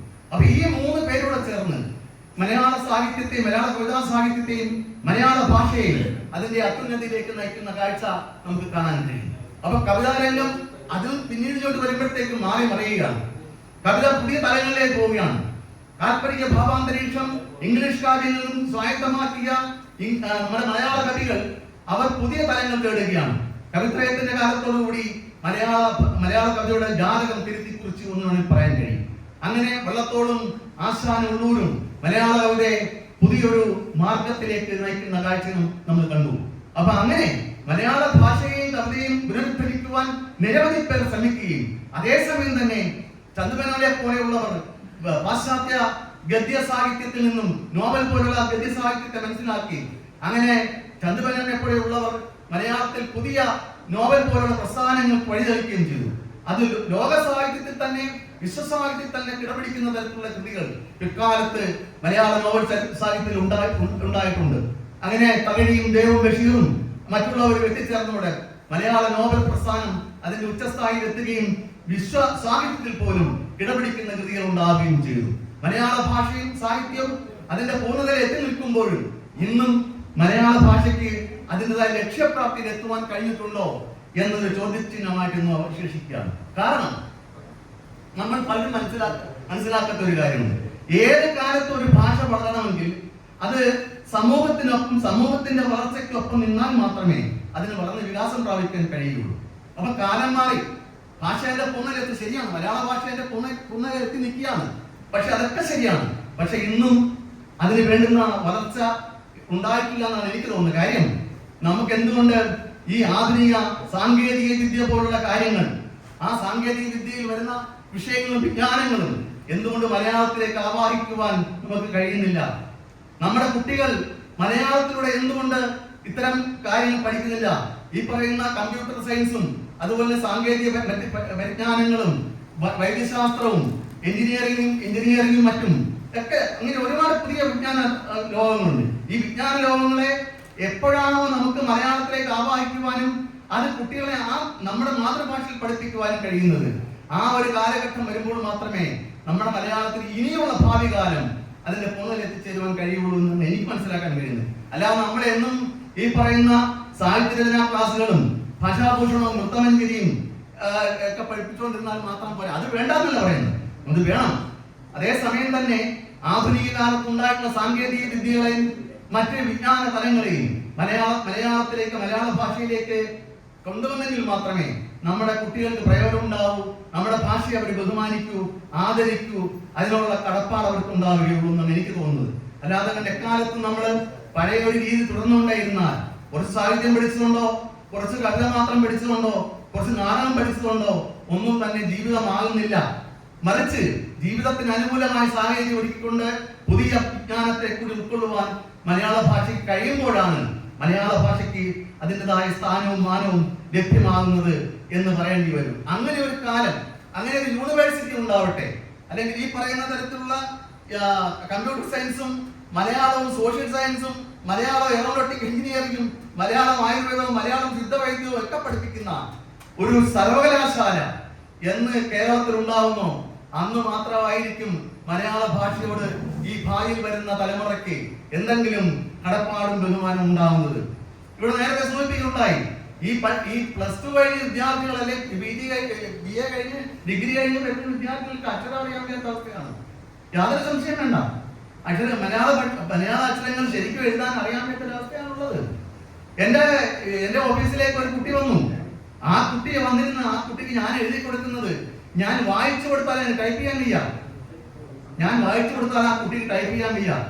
കാരണം അന്വേഷിച്ച് പതുക്കെ ചെന്നപ്പോഴാണ് മനസ്സിലായത് മലയാളത്തിലെ എല്ലാ അക്ഷരങ്ങളും അവർക്ക് പ്രാപ്തമല്ല. പല അക്ഷരങ്ങളും ശരിക്കും അറിയാൻ വയ്യാത്തൊരവസ്ഥയുണ്ട്. അപ്പൊ അത് ഒരു വലിയ അപാകതയാണ്. ഈ അപാകത മാറ്റണമെങ്കിൽ നമ്മൾ എന്ത് ചെയ്യണം? ഈ അടിസ്ഥാനപരമായിട്ട് പഴയതുപോലെ അടിസ്ഥാനപരമായിട്ട് നമുക്ക് ഈ കുട്ടികളെ അക്ഷരം പഠിപ്പിക്കുവാനും നന്നായിട്ട് അക്ഷരം പഠിപ്പിക്കുവാനും എല്ലാമുള്ള ആ പ്രത്യേകമായ സംവിധാനം ഉണ്ടെങ്കിൽ മാത്രമേ അതിന് സാധ്യമാവുകയുള്ളൂ എന്ന് ഞാൻ കരുതുന്നു. അപ്പൊ തീർച്ചയായിട്ടും അതിനുള്ള സംവിധാനം ഉണ്ടാവുകയും പുതിയ വിജ്ഞാന പരമ്പരകളെ നമ്മൾ ആദരപൂർവ്വം നമുക്ക് കൊണ്ടുവരികയും ചെയ്തെങ്കിൽ മാത്രമേ മലയാളത്തിന് സർവ്വവിജ്ഞാനത്തെ ഉൾക്കൊള്ളുന്ന ഒരു ഭാഷയായി രൂപാന്തരപ്പെടുവാൻ കഴിയുകയുള്ളൂ.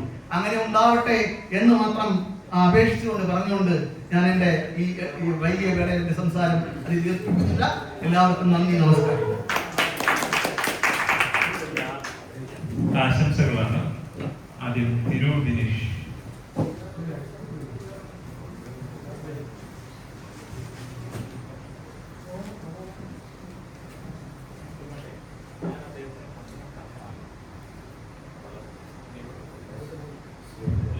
ആശംസ മാത്രമേ ഉള്ളൂ.